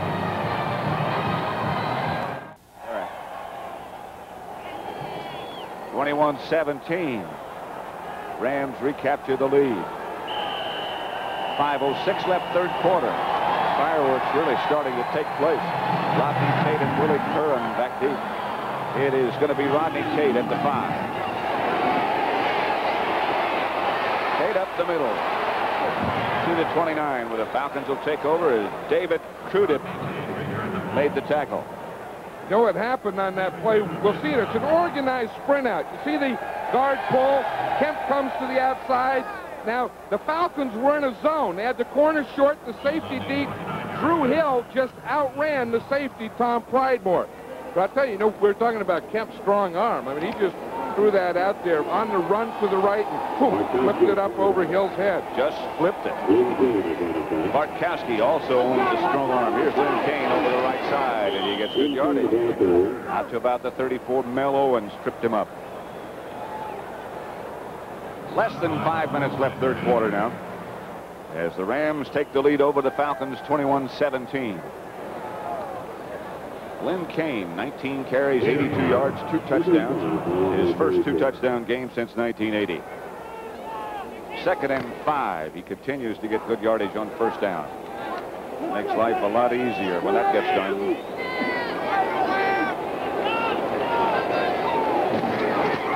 Kane again. Kane barrels outside the 40. Falcon first down up to about the 44. Cliff Benson got an excellent block. That was the same play that they scored the touchdown on. We'll see Cliff Benson. He comes in from the outside. Now watch him. He comes in right there. You see the trap block right there that he makes on the nose tackle, Meisner. Kane is right in behind him. As Benson hits Meisner, boom, just goes right by him. That's the same play they scored the touchdown on. Cliff Benson is a rookie and a good one. 6'4" and 235 from Purdue. Cox is the move man this time, and Bartkowski back to throw. To Cox in the middle. Into Ram territory. Arthur Cox is a load, too. Carl Eckern made the hit. Cox goes 258. You say he's one of the strongest men on the Atlanta Falcon team, but as Dan Henning said, that's really not what you need as a tight end. He said, usually strength is not a weakness of a person. Sometimes strength can be someone's weakness if they can't do a lot of movement. Arthur Cox can do a lot of movement. He can get sneaky deep, is what Henning said.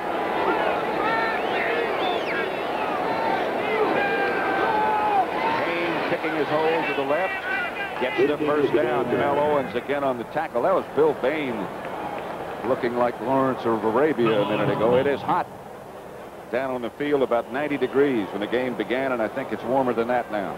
Well, like Bill Bain, when you weigh 315 pounds, you generate a little more body heat, too. You've got stuff working through there. Think we ought to give him that test that we were talking about giving Stacey Bailey? That would be an interesting test. I'll tell you, I bet he would grade pretty well on it. I bet he would. His arm weighs as much as Stacey Bailey. Cox is in motion. Bartkowski tucks it away and goes on a scramble down to the 42. Scramble for him is more like a lunge.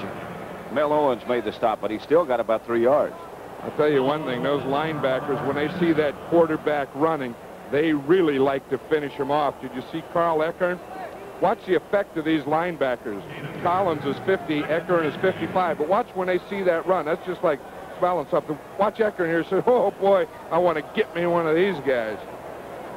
I'll tell you, they know that they aren't going to give them a lot of moves. They just go paint to paint. Something about when you see the quarterback running. You don't get that many shots at him. When you do get one, you find another gear. To Kane. Kane made a good move at the line of scrimmage. Gets down to about the 35-yard line. Nolan Cromwell stopped him. He's about a yard shy of a first down, and he goes over 100 yards. You know, that was the same play. Again, the same play that they just got the big gain on, the same play they made the touchdown on. That, again, was Cliff Benson coming in motion, trapping the nose tackle. That time, Kane had to wait a little at the line of scrimmage for Benson to get in front of him. And he did it well, didn't he? Yeah, he did. You see, here you'll see from the outside the guy coming to the inside right there. You see the block in there, and he had to wait for it to happen and then come. Not a bad run. Not bad at all. Now they go with 3 tight ends as Al Matthews comes in. Bartkowski's going to go for the fumble. If he has a chance, he doesn't get the first down. He bounced to about the 40. Mel Owens grabbed him around the legs. Bartkowski is going to be a foot or so shy. A lot of this is going to depend on the spot, whether they put it where his knee went down or where he put the ball. Then it's going to be short, as you say. Now what is Dan Henning going to do? You're too far. I think it would be another 52-yard field goal. Or you go for the first down. Looks like to me he's going for the first down. Either that or he better take a timeout. He's going. And I think they are going to waste another timeout. That can come back to haunt you. It's the end of the quarter, though. That is the end of the quarter. With the score, the Rams 21, Atlanta 17. And we now pause for a word from your local station. Sponsored by your Toyota dealer and the all-new heavy-duty 1-ton truck. Bud Light, the light beer with a taste that's satisfying but never filling. And by RCA, creators of video technology that excites the senses.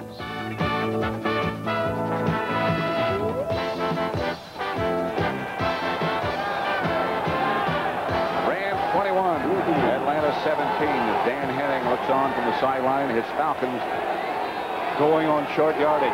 4th down. Bartkowski has a pass completion that gets the first down. It's White Shoes Johnson, number 81, who comes up with it. Gary Green, the defender. Hey, that's not a bad time to run this. We see White Shoes Johnson. He comes in motion across. Now he's just going to run. He knows he only needs a couple yards for a first down. Just take that quick out of control, under control. Be sure you catch the ball and get the first down. Especially when it's 4th down. There's no room for error there. That guy's amazing. 9-yard pickup. Bartkowski's hit 10 in a row. Stacey Bailey in motion. Kane, left side, inside the 25, about the 23. Carl Eckern on the stop. Rams 21, Atlanta 17. The 2nd and 7 as Kane got 3. Just starting quarter number 4. I'll tell you, Steve Bartkowski doesn't look like he has any effect of that flu that he had on Friday night. Got worse on Saturday. Didn't practice yesterday. Last night, Dan Henning didn't know if he could play. Said he felt better today, and he really hasn't shown any effect. By the way, those 10 passes in a row that he has hit tie an Atlanta all-time record. Here's Kane trying to pick his way straight ahead, and there's no place to pick. Jim Collins up to make the stop quickly. Well, again, that was the same play, and the Rams finally figured it out and got it stopped. Where Cliff Benson comes in motion. Watch him. He's going to come out. Here comes Benson here. He's 87. That's the play they've been running. Now he's going to lead up right there in the nose tackle. You see him? His nose tackle's down, but he stuffed the hole. Meisner stuffed the hole. Kane had to wait, and then here comes a bunch of blue jerseys. That's a good job by a nose tackle. That's all you can hope for. It is. You just grab grass and hold on. 3rd down. Bartkowski trying to hit his 11th consecutive pass. Johnson was in motion left. Bartkowski sprints right. Throws low. String comes to an end. But a flag is down. Penalty marker down. Eric Harris was the defender. He was throwing in the direction of White Shoes Johnson and Stacey Bailey.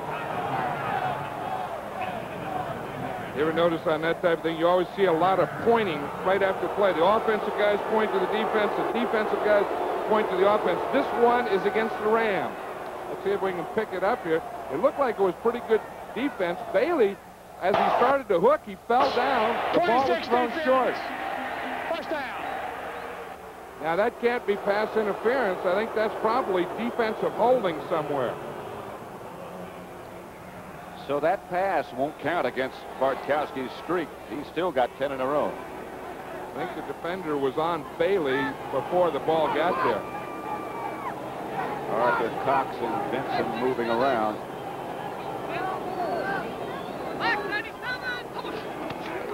Bartkowski draw play to Kane. Kane struggling to the 9. Reggie Doss on the stop. Those guys, Cox, Benson, do a lot of moving around. And a lot of those people were not involved or not thought about in the initial Atlanta scheme. They just had to use them because of injuries in training camp. And they found out they were getting better performance than they had from the previous people. Well, and then they just kept playing. They played themselves into a position. And as Dan Henning was saying last night, that the Atlanta Falcons are better because of that. A better offensive team, he said. Second down at the 9. Bartkowski to Kane. Kane stays on his feet. Touchdown, Lynn Kane, 3rd of the day. Boy, what a job he's done. I'll tell you, the job that he did on that play is that the Ram defenders were all there, and Kane just kind of held them for a second. They all thought they had him, and he just ran right through them. Watch it here now. It looks like there's a Ram wall as Kane's going to get the ball. And watch, he's going to turn up right here. He has Rams outside him, inside him. He just runs right through tackles. That was Nolan Cromwell. He just ran right through Cromwell. That's one heck of an effort. Hey, he's been given a heck of an effort out here all day today. 3rd touchdown of the day for Lynn Kane. Luckhurst hits the extra point. And Atlanta recaptures the lead, 24-21. We have 12 minutes, 6 seconds left to play. Luckhurst will kick for the Falcons.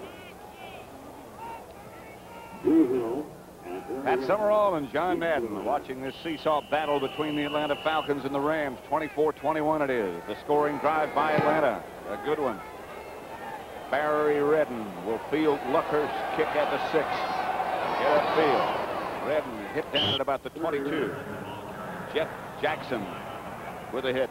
Flag is on the play. Let's watch that touchdown again by Lynn Kane. Here's Lynn Kane. He's going to start out here, but he makes a little move right in there and then back into the end zone. Now watch the effect that he has on the defender. He gets a good block by his guard and tackle there. They fire out. They do a nice job on that scoop there. Now watch the little hold there. You see that? He put his head down, and then he bounced back out to the left, ran right through Cromwell. But that was a heck of a move. He kind of stopped. Really? Put his foot into the right, and then back out to the left. I again think those wide splits that they take up front have had their effect on the Ram defense. That's the thing, the splits between Thielman, the left guard, and Mike Ken, the left tackle. That spreads that Ram defense out.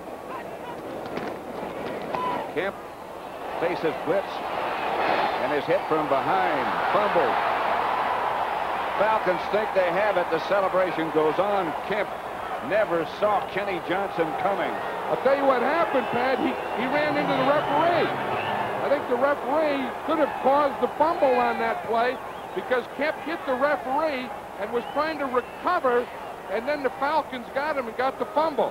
Let's see if we can see it. Now watch, he's going to roll out to the right. You see the referee in the black hat back there? You see he fakes. Now watch him right here. He's starting to run. You see him there, hit off the referee? And then right after that, it looks like no, he had control. He was trying to throw the ball, and he had the ball out there. He never saw Kenny Johnson coming from behind. He did hit the referee, but Kenny Johnson caused the fumble. And Fulton Kuykendall made the recovery. By the way, that touchdown by Lynn Kane, his 3rd of the day, ties a Falcon individual record, which is held jointly by Alfred Jenkins, William Andrews, and Lynn Kane. Lynn Kane did it against the Oakland Raiders in John Madden's first game as an analyst. Here's Kane again, nothing doing. Hey, Lynn Kane has a record of 3, has 3 today, and is in a very good position to get a 4th. He got very little that time as the Ram defense reacted quickly. And they put There's in Fulton Kuykendall. Now, you talk about a linebacker with eyes. Look at that guy, 54, right there. You don't think he's a linebacker? Turn around here. He looks like he resents the fact that the offense gets a chance to be on the field. He wants to be in there. Captain Fraser. I don't want him chasing me. Second down and 11. Bartkowski fires. Arthur Cox made the tackle, but there's a penalty marker back at the line of scrimmage, and that would usually That'll usually be holding right against Atlanta, and probably against the right tackle, Brett Miller. As it came from the side, and that guy on the side watches the tackle. Pass was complete. 62 offense. Second down. To Arthur Cox. It was the right tackle, Brett Miller. Right, and usually when that official calls it from there, the guy who's on the line of scrimmage on the sideline, that's the only guy he watches. That moves it back. It's still second down at the 24, second and 21 from the 24. Falcons leading 24-21, trying for more. Kane is the lone setback. Billy Johnson is set up behind the tight end to the right. Bartkowski is down in the hands of George Andrews. Andrews came on the blitz as Bartkowski looked for Bailey. The third sack by the Ram defense. They have really risen to the occasion on this drive. You know, that's one thing, the element of surprise there. The Rams are not a blitzing defense. They're a pretty pure vanilla defense. And we see Andrews there. You see him? He started like a delayed blitz. He started inside, he stopped, then he came around to his right and ended up outside, and a sack on Bartkowski. So that'll make it 3rd and 30. Thielman tried to get out of the mess up in front to get out to pick up Andrews, but he couldn't. That delayed blitz confused everybody. 3rd and 30. Line of scrimmage back at the 33. They were in field goal range. Now they're out of it. Bartkowski on the hop to Johnson. Again, he was under pressure, that time by Youngblood. They're probably going to have to punt. Well, he does have one 52-yarder. This would be a 52-yarder. It'd be about a 50-yarder from here. Watch Youngblood. He'll come from the left-hand side of the screen. You see him, and he hits Bartkowski just as he throws the ball, and Bartkowski skips one in there. Yeah, they are going for a field goal. Luckhurst will go from just outside 50 yards away. He hit from 52 earlier. Hey, he hit from 52. He made a big tackle, a big touchdown-saving tackle. He's pumped up. He can get it there. He did get it there. And he got it through. 50 yards officially. So Luckhurst has hit from 52 and from 50. And the Falcons stretched their lead to 27-21 with 10-17 left to play in the game.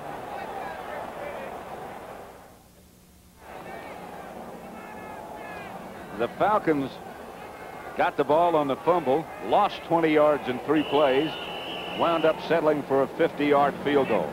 So that's your scoring drive, -20. The Luckhurst kick is handled by Henry Ellard.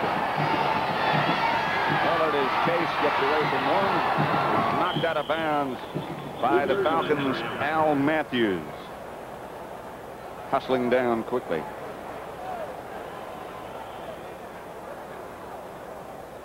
This is what it's like for a big defensive lineman to have to cover kicks. The good thing is that you can throw those little defensive backs and backs around. The bad news is you have to run a long way on a hot day. And your body fat goes down. That was Newsom. Vince Newsom that he threw to the ground. From the 13-yard line, 1st and 10. Gooman, the blocker, Dickerson, the ball carrier. He gets outside the 13 to about the 18. Kenny Johnson made the tackle. He's had a busy, big day. Less than 10 minutes left to play now. Atlanta 27, the Rams 21. And those Falcons have never won, these Falcons, I should say, have never won in Southern California. Bill Bain is down. 315 pounds, prone.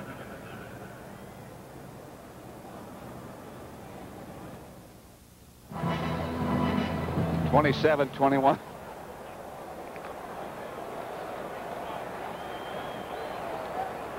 Jeff Kemp, the quarterback. Jeff Kemp, the quarterback. 9.5 minutes left to play. Koeman in front of Eric Dickerson. Second down, 6 yards. Dickerson out of bounds. Should be enough for a first down. Fulton Kuykendall knocked him out of bounds. Bill Bain over on the sideline. Looks like something wrong with his right foot. Yep.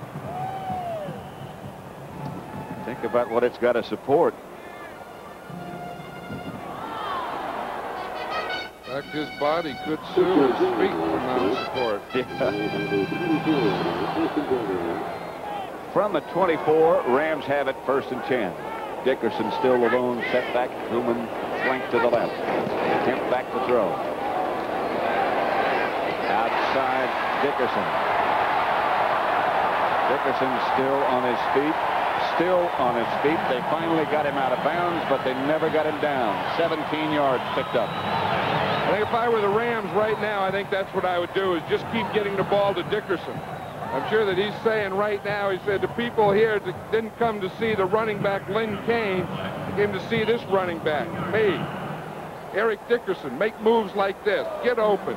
Make another move. Burst through tackles. Turn up the field. Give a shot to Kenny Johnson. Stuff like that. That's what they came here to see. Not Lynn Kane score 3 touchdowns. The word on Bill Bain is that he has a bruised calf muscle. Will probably be back. He's probably upstanding now, and he is, in fact. Kemp chased. Finally unloads. In the direction of Dickerson. The Falcons think he should be called for intentionally grounding, but Dickerson was in the area, number 29, and he's eligible. I tell you, this Falcon defensive line is starting to harass Kemp a little more now, and they're coming up with big plays. That play, they made him throw it away. The last series, they got the fumble off of Kemp, and they're starting to make some things happen on that front group. It'll be 2nd and 10 from the Ram 41. Clock is stopped now with 9:14 left to play. Falcons 27, Rams 21. Jeff Kemp, the quarterback. Ellard in motion, and Kemp goes back to throw. This time he has time. Plenty of time. Gets it out to Mike Koeman. About a 5-yard gain, maybe 6. James Britt, the Atlanta defender. Just to update the baseball situation, it's Chicago 3, San Diego 2 in the top of the 7th. Padres just scored 2 in the 6th. 3rd and 4 here. Big down facing Jeff Kemp and the Rams. 3rd and 4. Slow on 46.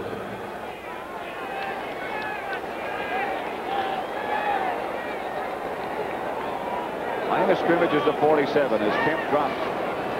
Outside David Hill. First down. Kenny Johnson brought him down, but he got the first down. Did you see what David Hill tried to do? He tried to slap Johnson with his left hand and knock him off the tackle and break a big one. You watch here. He catches the out. Now watch his left hand. You see that? He tried to slap him off and knock him by, and as he did that, he slipped to the ground. That's why he's hitting the ground. David Hill, of course, has a brother who works for us at CBS, Jim Hill, sports broadcaster here in Los Angeles. And he has a cousin who is a cornerback on the same team, the Los Angeles Rams. Back to Dickerson. Dickerson touched off, but Dickerson could be gone. Eric Dickerson to the end zone.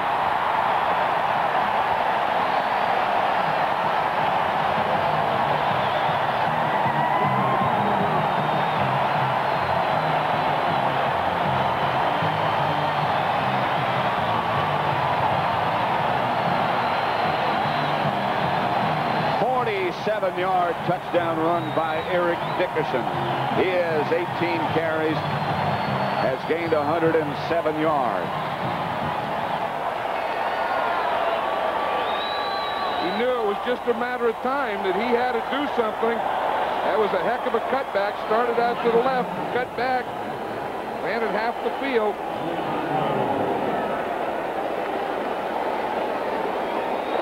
Lansford with Cromwell holding.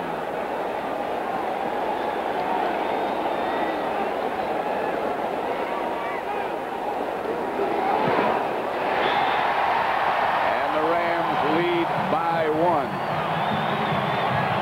Watch the cut that Eric Dickerson makes here. He starts out to the left. Watch him plant that left foot and then straight back with his right foot, back across the grain of the defense. They're starting to pursue to the right. He cuts back to the left, takes it 47 yards. And into the end zone, and the Rams have the lead again by 1.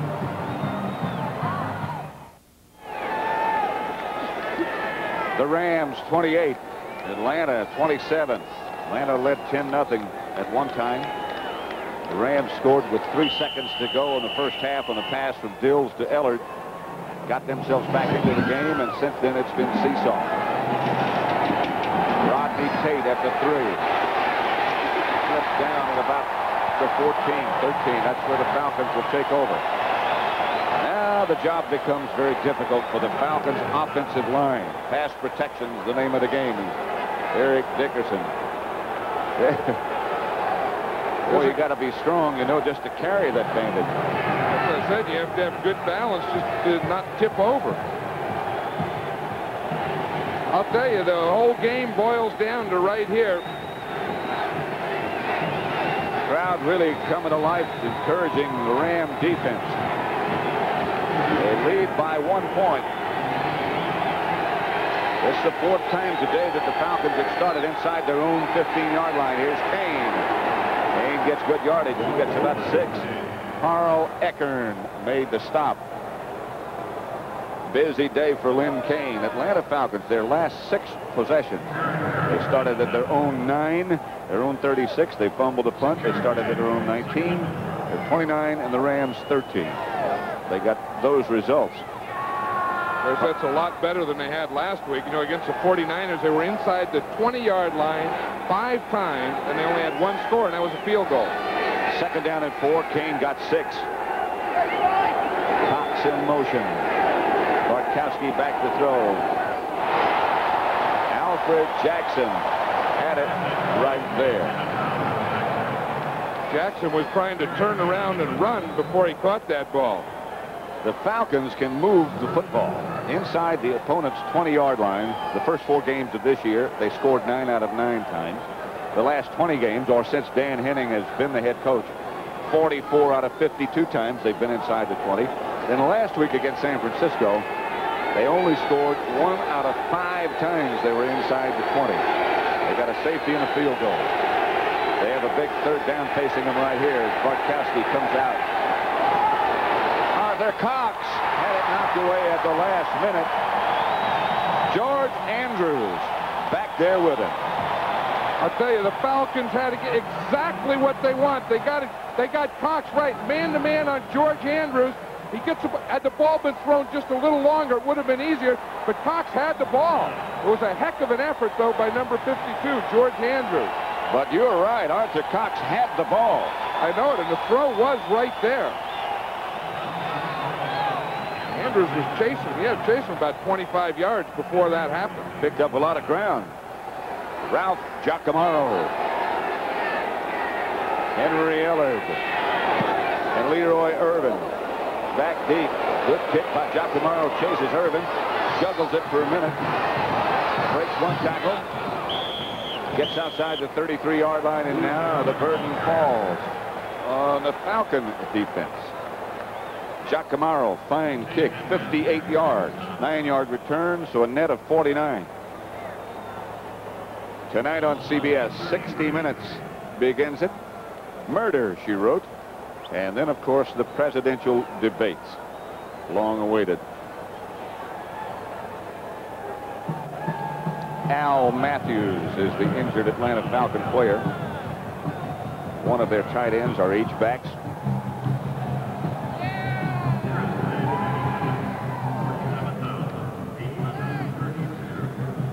College football comes back here on CBS next Saturday.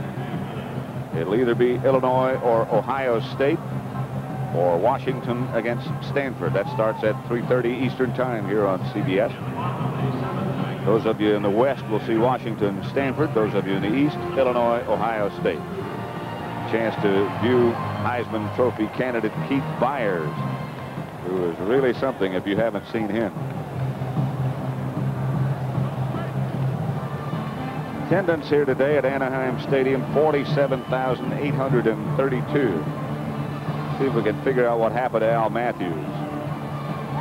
He's number 49. We'll see him right there in the right part of the screen. You see, he just came in there. He's making the hit. You see him come in, and then he comes back out. You see him go down and grab that right shoulder. Matthews is off. You know, sometimes if you get hit on the right part of the shoulder, it just sends a stinging sensation all the way down your arm. Just goes numb. You can't tell what's really wrong. From the 33-yard line, the Rams take over. 6:24 left to play. Rams on top by 1 point, 28-27. Handoff straight ahead. Not much doing. It's Mike Truman. Let's check out the scoreboard while we have just a moment. San Diego 21, Green Bay 21. Third quarter. Packers have been staggering around a little bit. Cincinnati 10, Houston 3. Houston can't get anything going. That matchup at the Coliseum in Los Angeles, Raiders 14, Seattle 14. That figured to be a good one. Still 3-2 in the 7th inning in baseball, that is. The Cubs over the Padres.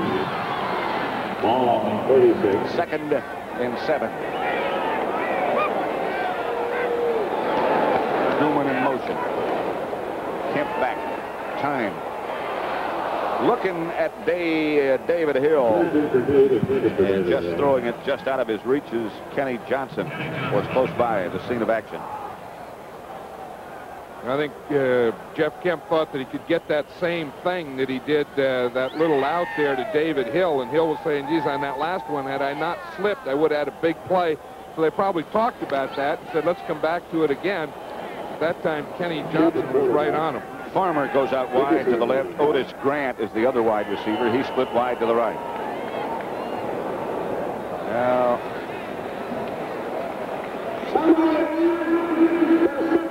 Atlanta takes a timeout, and now they only have one left. I'm not sure what the problem was there, but they weren't satisfied with their defense. Kuykendall goes over to talk to Dan Henning. 28-27, Rams over Atlanta. The Falcons didn't feel that they had the correct defense. Mike Barber comes checking in along with Kemp. Atlanta down to one timeout now. The Rams have two. Rams leading by a point, 28-27, 3rd and 7. Dickerson in the backfield. Moves a little bit deeper. Back to Dickerson. Rams will have to punt. They got the right defense working that time.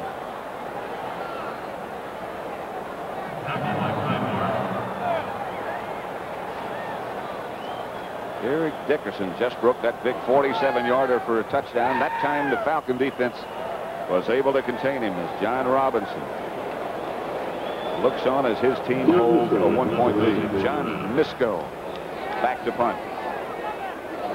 Falcons have the dangerous Billy Johnson back to return the kick. High kick. Very high. Johnson gets away from the first man.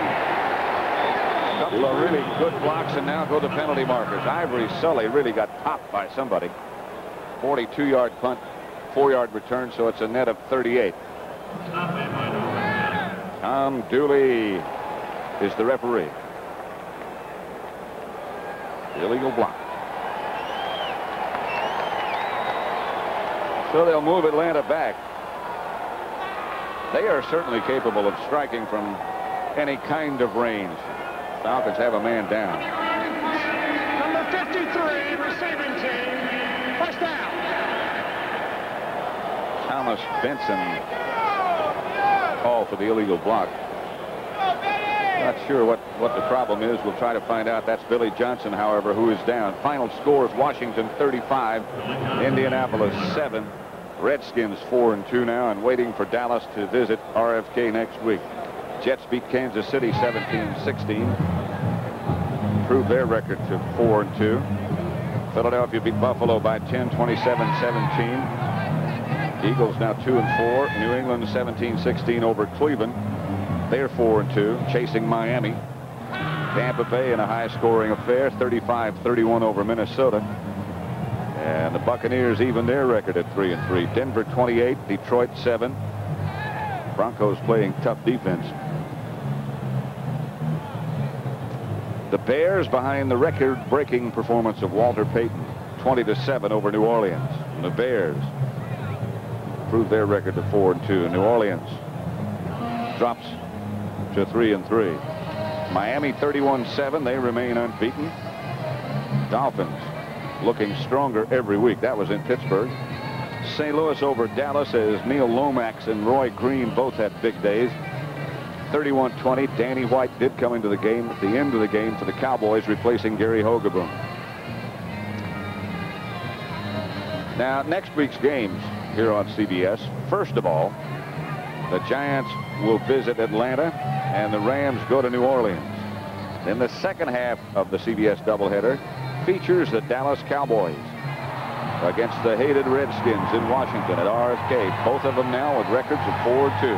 Washington got off to a terrible start. They were 0-2. Now they've won 4 in a row. The Padres have tied the score. It's 3-3 in the 7th, and the Padres are still batting as Billy Johnson is helped off the field. Let's see if we can figure out what happened to White Shoes. Well, it's something with his right leg, and as we see him here, he's making a move there, and it's his own guy. You see what happened? His own guy came in and caught that right leg. He had the right foot planted in the ground, and his own guy hit his leg. Boom.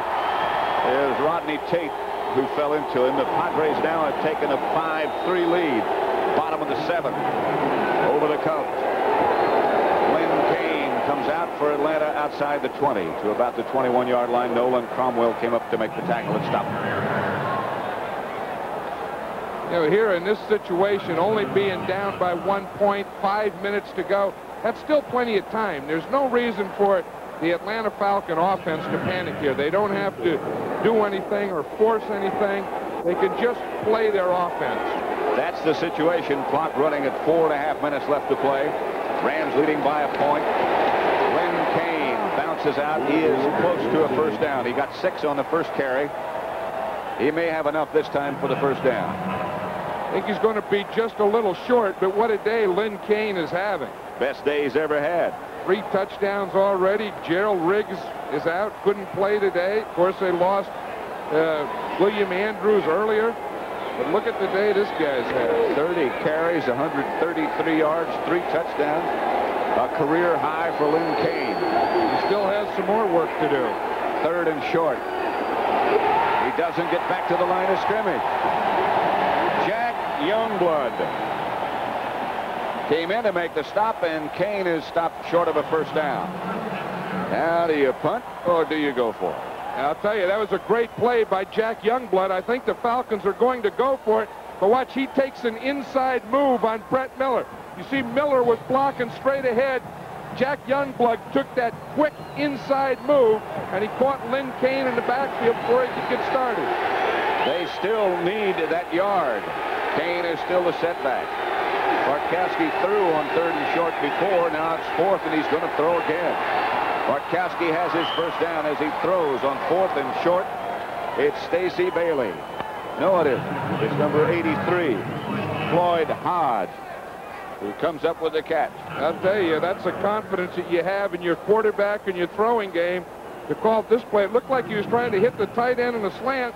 Hodge came in motion, went to the outside, and then cut back inside. He only needed a yard, so he ran about a 2-yard pattern. Billy White Shoes Johnson will have a report on what the problem is in just a minute. They're icing his knee. Falcons have a first down, their own 29-yard line. Bartkowski is going to throw on first down. Fires outside. It's Hodge again, and Hodge is on his feet and streaking. Floyd Hodge knocked out of bounds by Nolan Cromwell. But another Falcon first down.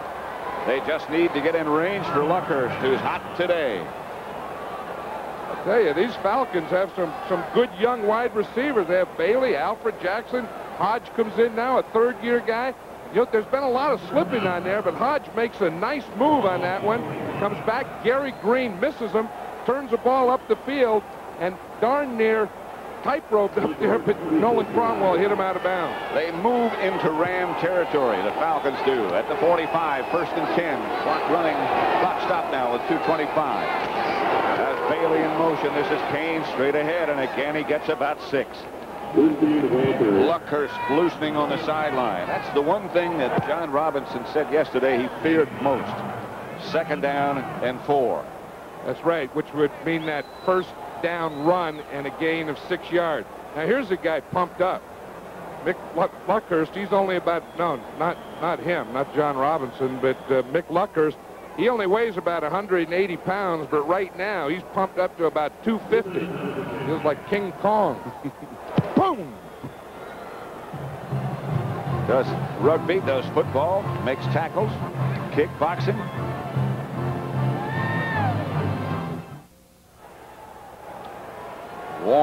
Warm, beautiful day in Southern California. Ram fans right now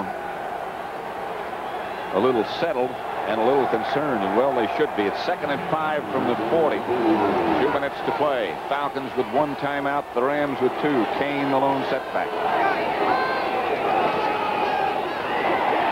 Kane is down. George Andrews for a big loss, and another big 3rd down coming up for the Falcons. The preliminary diagnosis, by the way, on Billy White Shoes Johnson is that he has a sprained knee, and Lynn Kane is still on the ground. That, I think, is more fatigue than anything else. I'll tell you, George Andrews has come up with some big plays in this 4th quarter. He got a big sack there the last time the Falcons got down there, and he comes up with a big loss here. Came off a blitz, and again, I think the Rams don't blitz much. They're not a blitzing defense, and when they do, they have that element of surprise. And they get that guy in the backfield, and in that time, they got Lynn Kane before he could get started. Lynn Kane has carried the ball 33 times. That's 2 carries shy of an Atlanta record, and now he needs a rest. And now they take their last timeout. Kane goes over to the sideline along with Bartkowski. Cliff Austin has come in to take Lynn Kane's place. You know, the Falcons are at the 45 now, and the way Luckhurst is kicking, all they need is about 10 more yards to get in his range, and maybe 20 to be real safe. So they don't have to think. They don't have any timeouts left. They have 1 minute and 38 seconds. They don't have to think of getting the ball in the end zone. They don't have to think of forcing anything. They can just methodically go about it and think in terms of 10 or 15 yards. Right now, they also have to be concerned, John, about getting that first down. It's 3rd and 10 now. And no timeouts remaining, and how they get it done is very important. Well, they need that. They need the first down, and then they can just run out the clock darn near. Luckhurst has hit twice over 50 yards, once from 52. And I'm sure on the sideline that they were talking about in terms of 2 passes, because from 45 yards, they couldn't kick a field goal because that'd be 45 plus 17. So if they don't complete this 3rd down pass, they would go for it again. So really, they can think in terms of 2 plays here to get the first down. Just to update one more time the baseball situation. Of course, this is sudden death in baseball. The inning is finally over. The Padres got 4 runs, and they lead 6-3 over the Cubs. Rams showing blitz. Austin has taken Kane's place, and Bartkowski gets rid of it. Great catch, and now they say incomplete.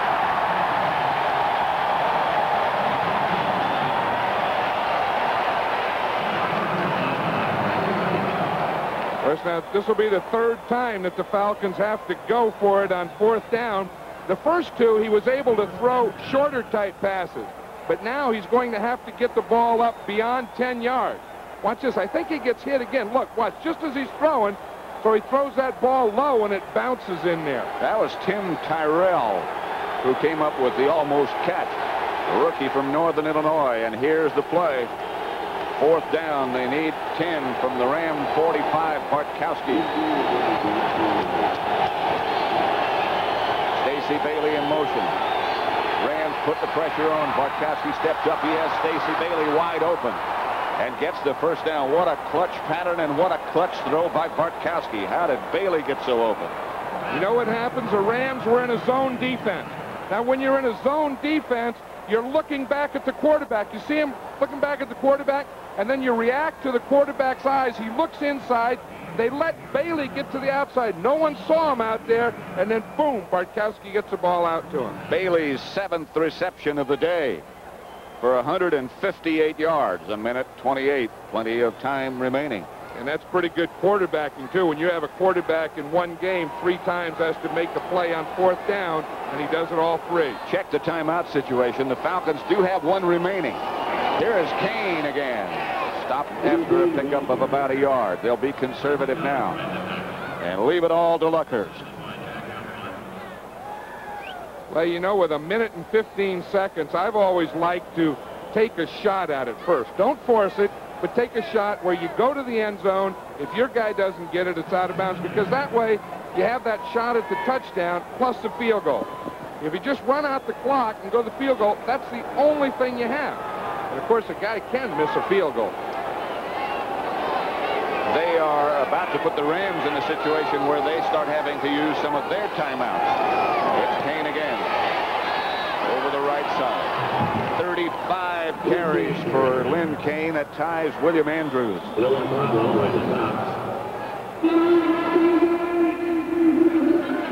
And now the Rams do take a timeout with 39 seconds remaining. Los Angeles 28, Atlanta 27. Both teams now have 1 timeout remaining. I'll tell you what, all the things that Steve Bartkowski has done, Stacey Bailey's had a good day. The defense has been aggressive, but if the Falcons win this game, they have to give the game ball to Lynn Kane. Oh, I think so. No question about it. When the guy comes out and gives this effort that he gave today, they give him intravenous at halftime, and I'll tell you, he's a man. Well, it's hard to believe, John, that he's, as you said before, 3rd in line if everybody's healthy. Yeah, you know, but he was one of those backs who could do everything. He's a good runner, as he's proven today. He's a good pass receiver. He's a good blocker. He can do all those things, but when you have a William Andrews and then you go out and your #1 draft choice is a Gerald Riggs, then you go to a 1-back offense and a new coach, just get the door shut on you, and then Andrews goes down and Riggs goes down, and they open the door again and say, come on back in, Lynn.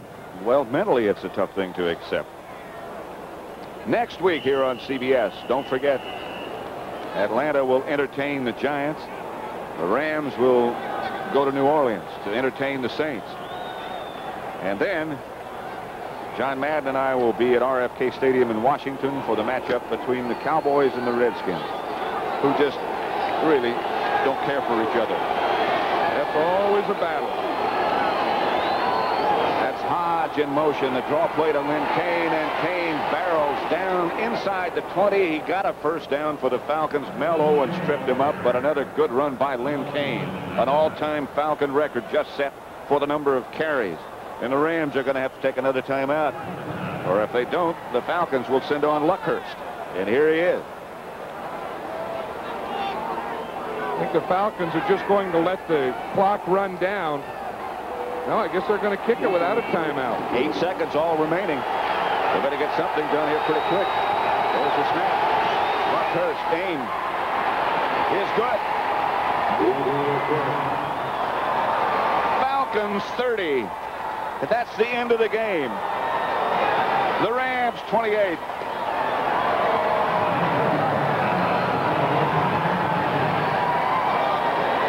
Mick Luckhurst from 37 yards out. Another look is certainly worthwhile. I'll tell you, the clock is rolling. They didn't take a timeout. They just go out there and set up. Luckhurst, no doubt, he just kept his head down and popped that thing right through the middle of the uprights. I'll tell you, he had a big day. Not only those field goals, but maybe his biggest play. He had a 52, a 50, a game-winning field goal here, and his biggest play could have been that tackle he made on the kickoff. He deserves being carried off. He hit from 52, 50, and 37 yards did Mick Luckhurst, and Atlanta wins its first game ever in California against the Rams. They beat the Rams 30-28. And that's the final score. The Falcon record jumps to 3-3, and the Rams are even at that record also 3-3. Stick with us. We'll be sending you back to New York for an update on scores and highlights of what happened today.